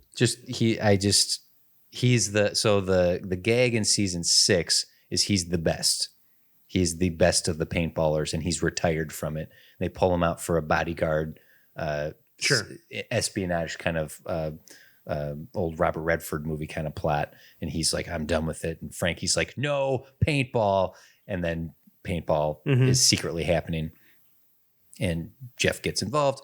And it's just that that callback to, if it's just Chang doing paintball, I feel like that's great. But I would like at least once to see one other character, and I'm picking Jeff as to, even just for a moment, to be like, paintball, Chang, and then run in, and Jeff's like in the middle of the class, like, hold on a minute, get out of my classroom, I'm busy. All right, anyway, then just back to basics, like as simple as like a throwaway, Jeff gets involved for 30 seconds kind of thing. Okay. I think the reason I'm resisting like a climax of it is because I think you're right. I think Dan Harmon would very much hate the idea that it climaxes with it. Paintball. And I don't know if I can articulate why I understand. And so I'm trying to craft it where you can make the reference, but without it being it's coming. And that way it's kind of it's smattered throughout. Splattered throughout. Splattered throughout. That's what I thought you said. It is what I said. And to have that be with Chang, who sort of just everywhere he goes, chaos follows. It becomes surreal. And the paintball episode is surreal, right? The idea that paint is death allows the rest of the plot to happen. Yeah. I think I figured out who planted those bombs, though. City College recruited a saboteur, a mole, a think. Actually, one of the just you have the sort of the same rule, like whoever in the state said, we heard you have some paint antics at your school, and if anything like that happens, you're out. So that's why they're planting these paint bombs. You know who's doing it for City College? Ooh. Starburns. Starburns is planting these. Starburns. You son of a bitch. I love Starburns. Pop. Let's see. Are we missing anything else here? Weirdly, this was a lot. I think we approached this well enough. laying out the plot first and then figuring out did we properly thread? Did we weave this like Endgame wove their 1 million Marvel characters into their movie? Did we do that? We don't. I don't know. Do we have? Yes. Excellent. I'm not saying we should wrap up here. I'm just trying to like vocalize. I'm going through the thought process of like, are we missing anything? We have the reason our characters get together. We didn't do anything in particular with Keith David. I don't remember his character well enough. I feel bad about that. Like Elroy was a computer programmer from the past. That's like right. He was brought like, and then he is hired by LinkedIn to find out why people don't use LinkedIn. I don't quite know like any reason to bring him in for like the full action of this. Like much like Jonathan Banks would serve as more of like a couple of scenes, and Frankie actually has the largest plot of those three characters. Keith David feels like, do we throw him in as a cameo? Do you want to fold him into one of these plots or have him be one of the teachers? Off the top, I'd probably fold him in with Frankie's plot. I think he'd be great for one of the teachers, like to hear his voice, like to have him lecturing, like like got it. Okay, he can be teaching. We can have him obviously be a part of the Save Greendale community and whatnot, but Pierce's tech is low tech. It's old tech. That's Elroy's gimmick. He is old tech. Okay. Like he developed the stupid VR that the Dean gets addicted to. So we would actually need Elroy to interact with hologram Pierce. Okay. So we have a Keith David keeping Pierce work operating kind of thing. Like he's responsible for that tech as well as any other tech we would need, like going to Elroy for anything that Annie would need for her investigation, or like Troy and Abed are doing all their like. Now that you brought it up, Would we want to go so far as to make Pierce like as Elroy is making sure Pierce's recordings are being played in his classes, and he's distributing it across the network. Do we want to throw in a plot of Pierce having a lawnmower man situation, like becoming sentient? Yeah, and like taking over the network? Why not? Yeah, like having a little. Oh my God, we're adding another subplot in here. But this is the end game of Community, so we need to go as big as possible. This is a 2.5 hour movie, 2 hour 50. Okay, having Pierce be corrupted and Elroy having to like control him or like deprogram him. So he's like, that's not bad. That if there's glitches within Pierce that at least once or twice he's like out of control. We need to find the source tape. If we can demagnetize the source tape, we just need all we need is, I can't do it, Keith David. No, all we need is a magnet. Yeah. Do we like, does he team up with Troy and Abed to make that happen? Is like Jeff's got a lot to do, but is Jeff going to help kind of like I think we've used Jeff enough. Like, I don't want Elroy to just be on a solo quest. No. But if he's crossing paths with Frankie and the others and dealing with the glitches of, and maybe we don't need Pierce to go full supervillain lawnmower man, but if every now and then he glitches and Elroy's like has a relationship with the glitch of Pierce. Sure. Well, I mean, Britta can be helping out all of them as well. And that could actually sort of be, as it progresses, part of a problem is like, I don't have my own thing. I'm just helping everyone else. Yeah. If she's the connective thread. And then in the end, everyone's like, thank you, Britta. You like, none of this would have been possible without you helping. Yeah. And that's when she realizes, oh, being second fiddle can be okay. All right. I have value. Which is actually a callback to the pilot. I see your value now. Yeah. I know my value now. Yeah, I that's a fun use of Keith David. It gets him in the movie more. This is ridiculous. But this feels like it would work. Like, this weirdly feels like with that plot, as with most of these like most of the episodes and scripts that we do, it's like it's usually our middle that has the like. Well, obviously we need to this and this. Connect the middle happens, and then. But whiteboarding this, like taking our 3 sections and then and figuratively whiteboarding, breaking down each character's. We kind of created at least the ideas of arcs for all these characters, and then where we connect the dots through them. Well, I think another thing we sort of didn't address, and I think like I know one of the things you want to do, and every good story should have characters interacting with each other. But I think like a lot of the really good interactions in Community happen around the table. Oh, sure. And we don't have them at the table, but I think that would happen. Basically, it would end up being a conceit is basically between classes or between like every few hours, we're going to meet back here and check in. Yeah.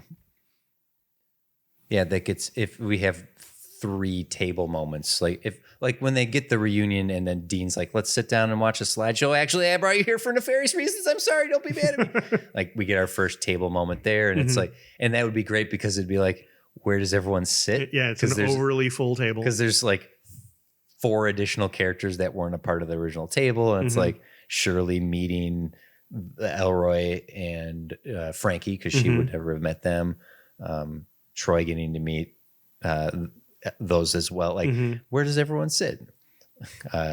Would be an interesting moment there. But like after the whole place blows up and they're doing the kind of like sifting through the rubble moment, if they like sift out the table and it's intact, like it's perfectly intact, they dust it off and like pull the chairs up and they all sit around it again. And that's where you can get we have the first accredited hole in the ground. But then that table being the centerpiece of the new Greendale. Sure. Yeah. So then you get, there. Yeah. And maybe that's the statue is like Luis Guzman in the center of the table with like them sitting around him. I don't know. It's a fountain and like water shooting out of all their mouths. Like, why was this a good design? I like this. This turned out better than I thought because I knew this was going to be hashtag and a movie, knowing that the demand was for Community, but I didn't give it any thought about like, all I thought was like, we're just going to come with a Community movie. The thought I had was a reunion. Good job. That was what I came to the table ready with. The study room table. Yeah. Good job. The hole in the ground table. Yeah. Well, cool. Okay, I think that we can end there. This feels like a good spot to wrap this up? I mean, am I wrong to sort of insist that the paintball not be a bigger part of it? Oh, you found a way to make it through the whole thing. Okay. And I said we're giving Jeff a moment wherever we find a place for that. And we might even find a moment for Annie to draw her gun on someone and be like, give me that paintball. Pop, pop, pop. There we go. I got a marksmanship award. Yay. Actually, it could be kind of funny if Chang is activated like as a sleeper. As in like Frankie or maybe the dean even says, oh, okay, because we can't have any paint, Chang, you're on anti-paint duty, and that's sort of why. So he's now on patrol. Yeah, and we remember what happened last time we gave Chang a badge, right? He'll be fine. Oh. Are we wrong to not? Well, I suppose depending on how much we make Pearson to Lawnmower Man,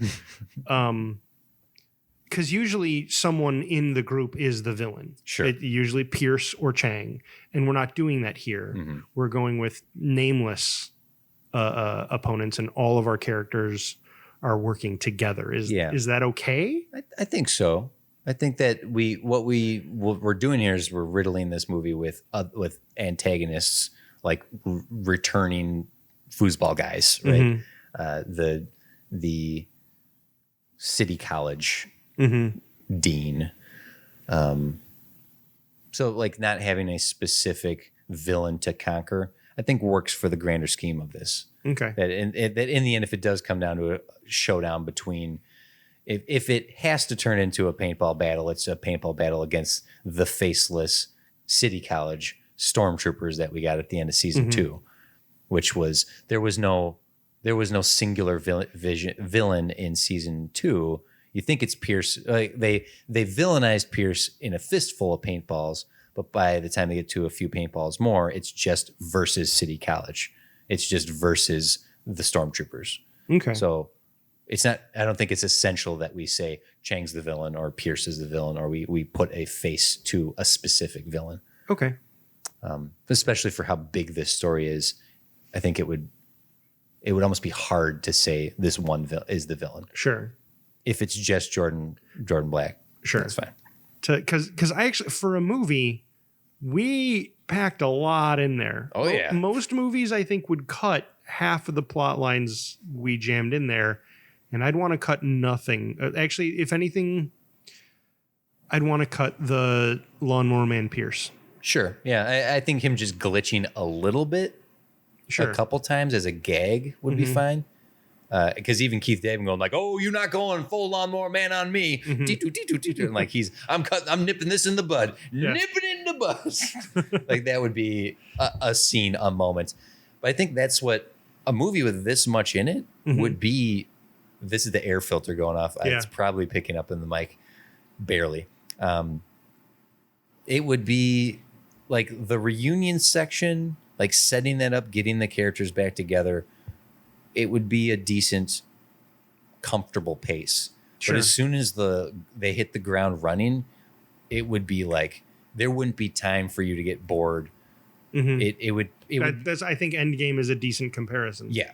Yeah. Weirdly enough, a boring ass Marvel movie is the fairest comparison, or Infinity War, actually, even Infinity War and Endgame, where you have to juggle. Oh, so, yeah. Sorry. Endgame was honestly what I mixed them up. You meant Infinity War. I did mean Infinity War. Yeah, the whole time. Every time I said Endgame, I meant Infinity War. Got it.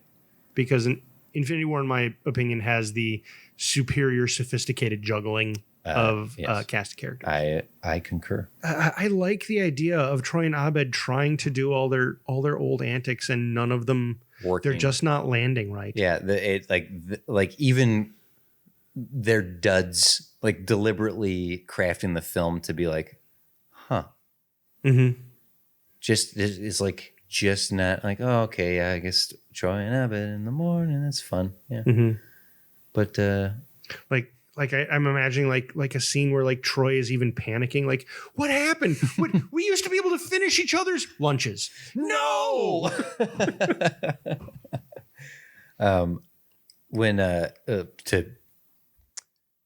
I did a review I do reviews, as you know, I do know maybe the audience doesn't know this. I do reviews for a site called oneofus.net, plugging in another site. And often when I do the reviews, I like to create theses at the beginning of the review and sort of like mold what the conversation will be. Sure. Not like affect people's opinions per se, but try to like keep us on a point. And when I did the Clerks review, Clerks 3 in particular, I opened up, I did a real brief history of who Kevin Smith was, why he's important in independent film. And then I rattled off as many of his like standard jokes, Snoogans, 37 Dicks, Ben Affleck, Lion Face. I just like rattled them off as much as I could so we could just move beyond that. Sure. Like we're not going to sit here and talk about all the references. Let's talk about this movie as it is and so on and so forth. So like going back to Community here, having Abed point out the greatest hits and knocking those suckers out and them falling sort of flat could be a meta narrative within it. Like to be like, to try to do like all the old shtick in the first 20 minutes of the movie and being like, this isn't as fun as I thought it would be to go back and do this again. Maybe not in like a cynical or mean way, but sort of like it's fun. I kind of liked it better the first time. Kind of. Oh yeah, I see. Yeah, I see what you're saying. I'm thinking that Abed figures out what's wrong in one of the classes he's teaching when he's teaching a Professor Spacetime class, and he's talking about an episode in which the professor and his loyal companion, the Constable Reggie, are out of phase, and it happened because they were stretched across a space and time. Yeah. We got out of there just in the nick of space. Yeah. You caught that, right? Yeah. Yes, I did. We got. That's funny. And then he realized, like, so and the way that Professor Spacetime solves this problem is both of them have to go forward in time to after they're separated. That's great. And like he has this realization, and he just leaves the class. He just runs out of the classroom. Yeah, and he runs to wherever Troy is to say, we need to fast forward, or something like that. Oh well, no, that would be an awesome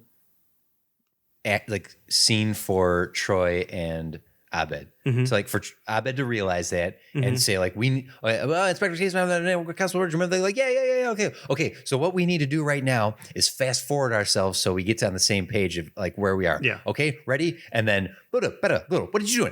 How was Christmas? That was great. Okay. And then you broke up there? I'm so sorry about that. Yeah. Oh, that's great. Oh, were you sad about it? You should have called me. I did. Okay. And I went to therapy. Oh, that's great. I'm medicated. Oh, you're medicated? That's great. Did I go work for you? No, it did. It's have cool. A full thing. Yeah. Yeah. In like 60 seconds, like I just bumped the mic. In 60 seconds, if they just like rapid fire, and I would, to go production directing style, I would like do that uncut, like just have them face to face.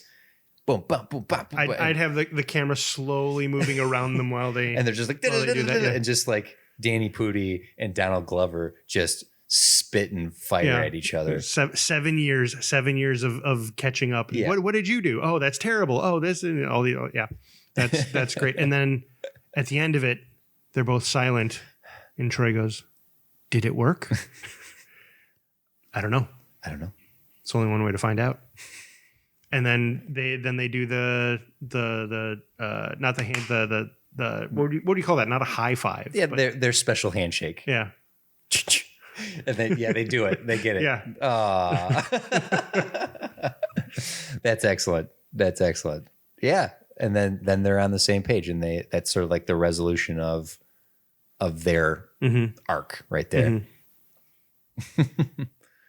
I feel like Shirley was a tough one, like what to do with her exactly, because she always had was always the mother of the group, despite being the same age as Jeff and not being that much older than Britta and Annie. Like, and she battled with that over the course of the show of like not wanting to be thought of like Pierce. She wanted to be thought of as like one of the girls. But I think her helicopter parenting and dragging her 7-year-old kid around is funny. Like there's a lot of humor to be had in that, especially because it's like new generation characters. That'd be another commentary from Abed. Like you do realize that the show's not about us anymore. It's about those guys. Oh no. What, like, so, well, I mean, maybe that's a cruel thing to do to Shirley, but to make her the Pierce of the new people. Oh yeah. That's funny. Like, who's the old lady? Hey now, that's not very nice. Yeah. I'm not the Pierce of this group.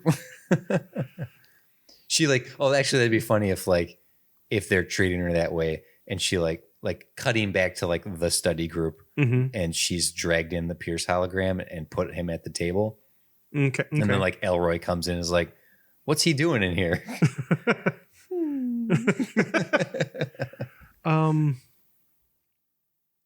I could also see a scene where like she confronts Abed and is like, it seems like you and Troy aren't getting along.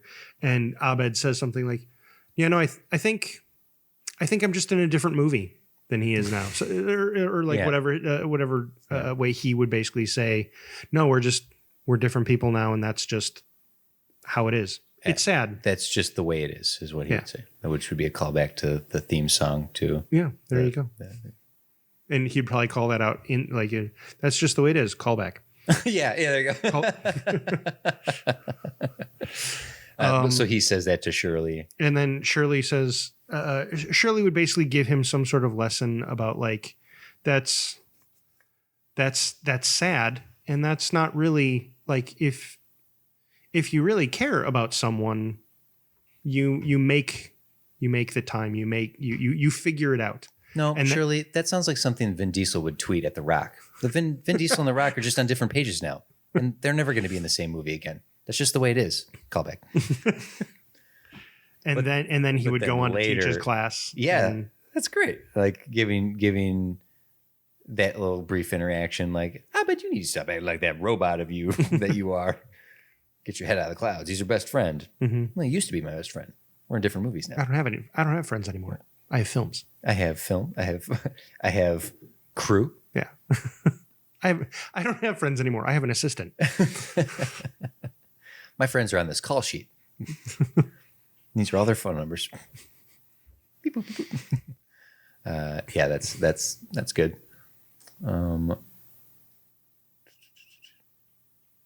I guess we didn't. I was saying, Jeff. We didn't. Did we? Oh no, we didn't. We didn't really do anything with Jeff. Like we gave him a lot to do, but we never like took him anywhere. No.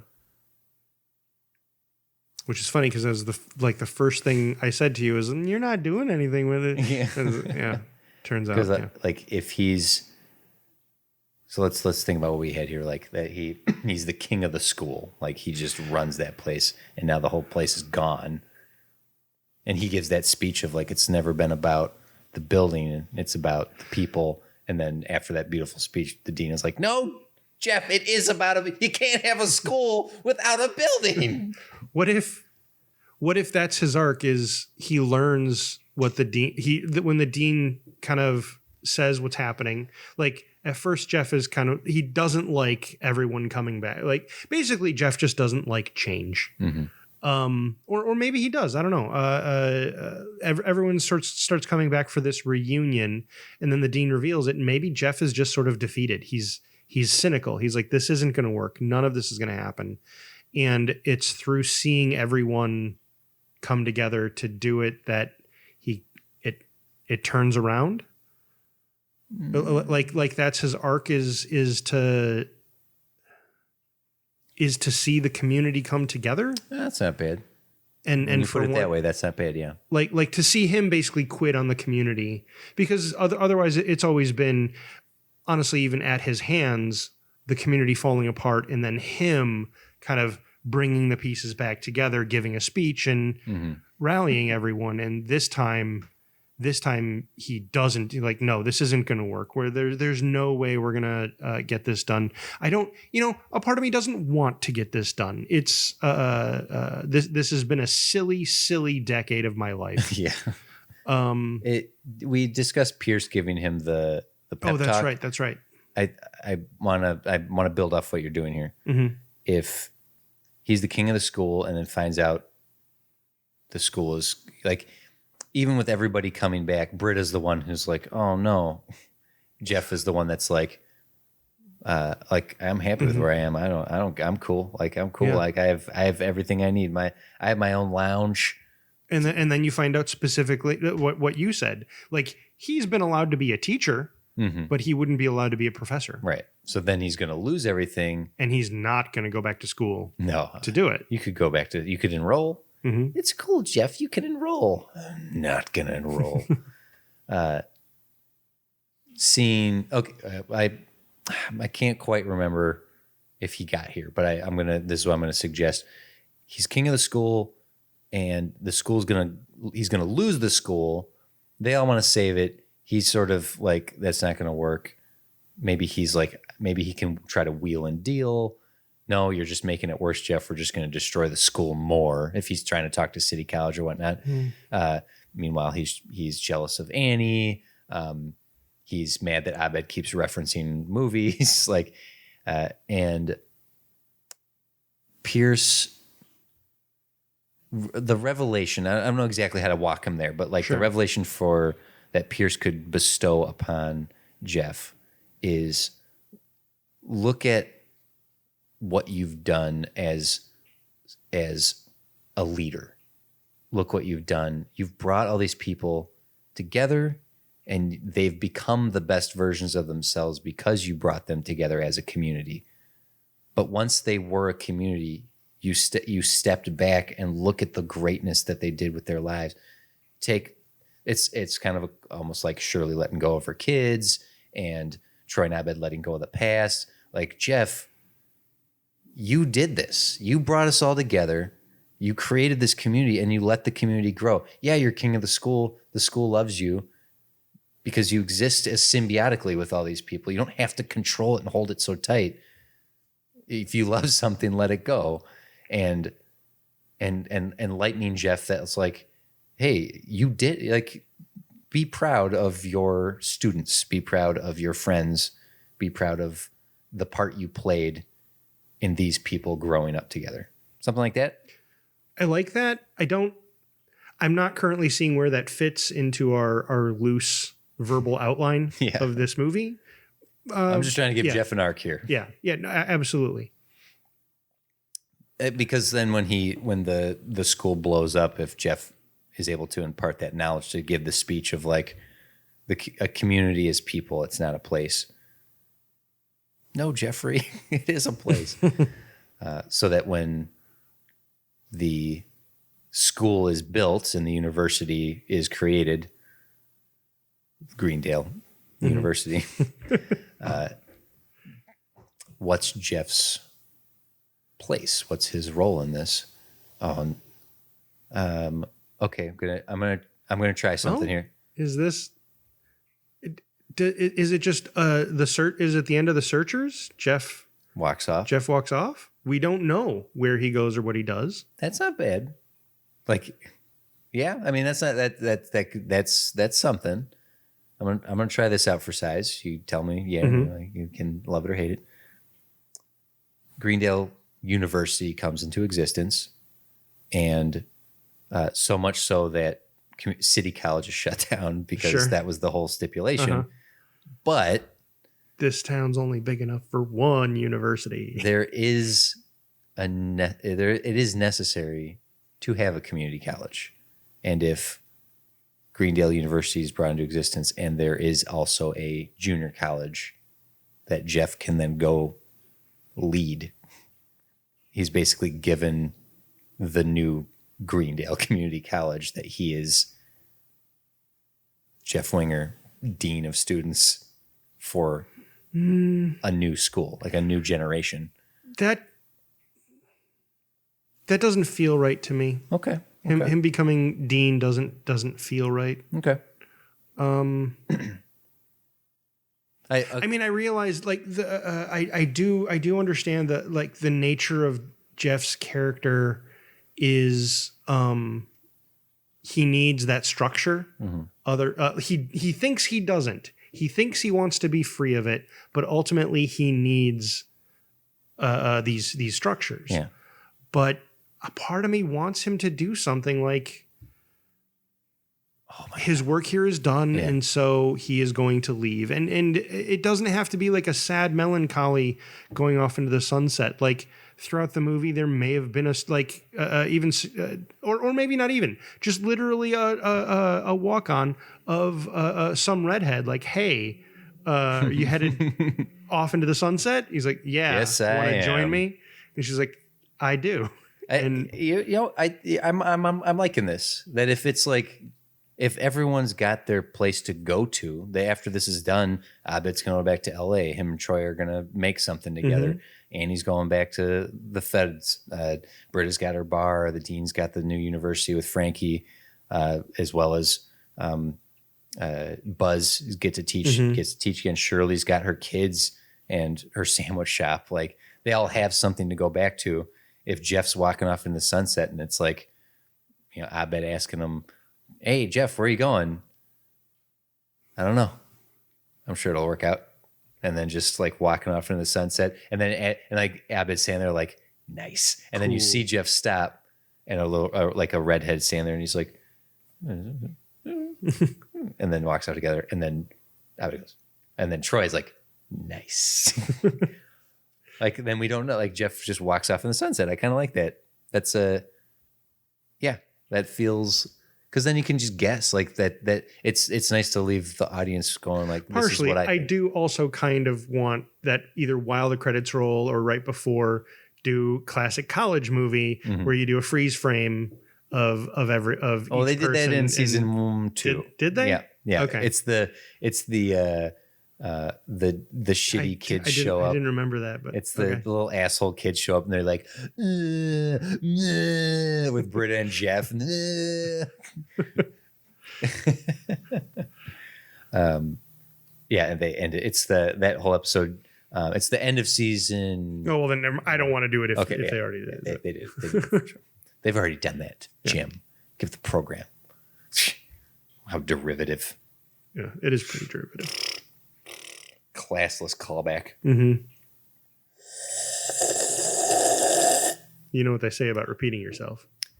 What do they say about you repeating yourself? You know what they say about repeating yourself. I do know what they were saying. All right. Well, this is cool.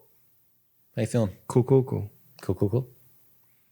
I'm feeling pretty good. That felt a little like we came up with a couple more things there that made that feel a little nicer. Yeah. I would like to work out more with Shirley. I think she's the weak link for what we've come up with here now. She's just sort of like an extra plot. Yeah. Well, and her plot, like you said, is basically just mirroring Jeff's, and that's not cool or fun. It'd be nice to have her character. Like, do you think it's right? I don't know. It just feels not fair to have her arc be letting go. Like, but is that appropriate to her character? Well, and Shirley started going to school because her husband cheated on her. She wanted to go back to school to get her feet on the ground. She got her business degree. She opened up her sandwich shop and became an independent businesswoman. She had another kid, so she has her 3 children, which she lives for. She loves her family, and she judgmental with her Christian values. Learned to accept her non-Christian faithful friends, like her Jewish friends. And her departure between seasons, they gave her a nice send-off at the end of season 6, episode 1, where we see that she's working for the detective in the wheelchair. She has her own NBC show. So she's not even in. Yeah, it's the whole idea of the reunion is bringing them back.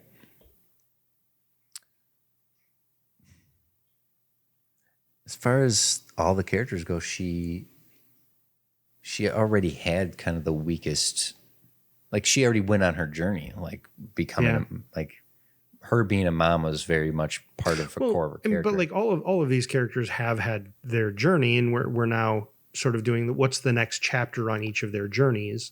That's what, yes. And her journey as a mother, student, teacher, or mother, student, business owner, that is her journey. Like that, it just feels like the natural progression from that is to continue that story. Sure. Yvette Nicole Brown is hilarious. They're all hilarious. And I wouldn't want her to feel like we just like, and also your mom still. One of her, like, some of her biggest moments are her challenge against Abed when he was Jesus, when he was filmed Jesus, and her foosball episode where she turned out to be like, she was a bully when she was younger and she was like kicking the shit out of people in foosball. That's right. But beyond that, I don't know what else to do with her. Yeah. I don't mean that disparagingly. It's just like what we have to work with, aside from like coming up with something holy. She's a helicopter pilot now. Like, like instead of like, we'd have to come up with something completely wild and new. Yeah. And then consider, does that fit? Does that track? I mean, if it was a matter of giving her something super cool to do, maybe she's involved in the paintball side of things. Maybe her and Chang are the ones who are like, sure, like die-harding their way around the school. Like if her kids won't let her, like, Mom, we don't want you around. We don't want you around. And she's like, I don't know where my place is. What do I do? And then Ben goes running by and it's like, someone needs to get a lid on Chang. I'm on it. And suddenly it's Chang I'll and go helicopter Chang. Yeah. And she's the badass action heroine. While Chang is fumbling his way through this. However, then you got to blame Shirley when the school blows up. Oh, because it's like, why didn't you stop him from doing that? I didn't know he was planning bombs. I didn't sign up for this, Jeffrey. Kind of like that, and then we can, instead of it being Die Hard or Born Identity, it's Tango and Cash. It's Lethal Weapon. Oh, it's Lethal Weapon, even better. I'm getting too old for this shit. Yeah. Oh no, yeah. Oh boy, are we like it? Okay, especially if it doesn't start that way. If she is trying to helicopter her kids. Oh my God. Did those characters line up? Riggs is Chang and Murtaugh is Shirley. Yeah. Because Murtaugh has a family. Shirley has a family. Oh, we're Lethal Weaponing this. That's terrible. Yes, awesome. indeed. That's great. That just took Shirley. That uses everything Shirley is. Mm-hmm. And gives her something cool and awesome to do. Mm-hmm. And just like Murtaugh felt, particularly in the first one, he was harangued and stuck with Riggs. Mm-hmm. Shirley would feel that she is stuck with Chang. With Chang, and they already have a relationship. Am I forgetting an episode where they have a relationship? Because in season 2, they slept together on Halloween. That's right. And Shirley thought she was pregnant with Chang's baby. Well, I mean, her kid's name is Ben. Like, she named him after him. Her third kid. I forgot that entire thing. That's the problem with only watching 6 episodes and not the whole series. You're going to forget things. Yeah. But they already have a relationship, so... He could even like try to make a move on her and she'd be like, no, this is not what's happening. Chang gives the whole speed speech about how people in stressful situations. I'm not that stressed. There we go. We found it. Feel better about that. Yeah. Yeah. We found it. Yeah. Do you think it's fair? No, I think we gave Frankie something cool to do. We didn't describe too much of it, but I actually see that being a quite dramatic and action-full subplot of directing the staff behind the scenes. I love the idea that the gauges are going off. Like, what gauges? What is that? That is so silly, and I love it. The art department's gonna blow. Crisis alert. Going back to Annie taking out what will ultimately be Garrett. Is that like? I think maybe that's it doesn't have to be Garrett in the end, but it just shouldn't be the obvious, right? Todd is the obvious one, or Starburns, yeah. To end up being Garrett is pretty funny. Yeah. And Garrett's married to his cousin. Now that's right. The guy who knows how to marry his cousin. That's right. That's right. But I think I'm going to call it there. I think what we have here is at least the skeleton of what could make a really fun, giant ass and worthy of a film, community film. Whoever you are, Troy and Abed in the movies, I hope that we've met your demands. Okay. So there you go. Lots to digest here. I feel good about what we came up with here. But agree or disagree, that is the question. So I throw it to the listeners now to let us know, what did we miss? What did we leave out? Tell us, of course, we would always like to know what we got right. So that's always helpful. But you can message us directly at studiodemandsit.com or on Twitter, Facebook, Instagram, at Studio Demands It. If you aren't already, you can subscribe to us on all the podcatchers of your choice. You can also find us on YouTube, TikTok, where we are posting video content this year, including material not heard here on the show. How fun is that? Very fun. It's lots of fun. It's 16 fun. Wow. That's a lot of fun. Yes. And, if you want to give thumbs up, likes, or even write us a nice review, you can do that in app wherever you see fit to help us out with the algorithm. You can find me at TC's Big Head on Twitter. You can also use me as a bounty hunter to track Jim down if he owes you money by contacting me to get him there. I'm slowly deciphering the mystery of what happened to my Twitter. So, and big news, we now have a Patreon. Whoop, whoop. For just a couple bucks a month. I hate that I did that. You do. I'm not proud of you for I'd rather do a klaxon sound. Okay. So whenever we discuss Patreon from now on, Jim's going to be working through what the sound effect is. But if that's the sort of thing you want to do, if you want to throw a buck at us, like as one of my favorite podcasters say, whatever change you'd find in your couch, if you wanted to throw that in our general direction, you can find us on Patreon. But there you can get episodes early. We actually do extended episodes that are sometimes double the length of what you hear here, and commentary tracks for the movies we watch. So there you go, Patreon. Studio demands it. And thank you to 6.5 Media for just making all this happen in one way or another. But that does it for this episode, Jim. It does. It does. That is it. We'll be back again soon to challenge ourselves with one of your demands to hopefully crush it. Just crush it. Just yeah. I was just going to repeat it. Just crush it. all the time. Would a modern Brewster's Millions have to be a Brewster's Billions? But yes, of course. $1 million. I just talked about finding change in your couch, Jim. Yeah. All right. Yeah. Say goodnight, Jim. Good night, Jim.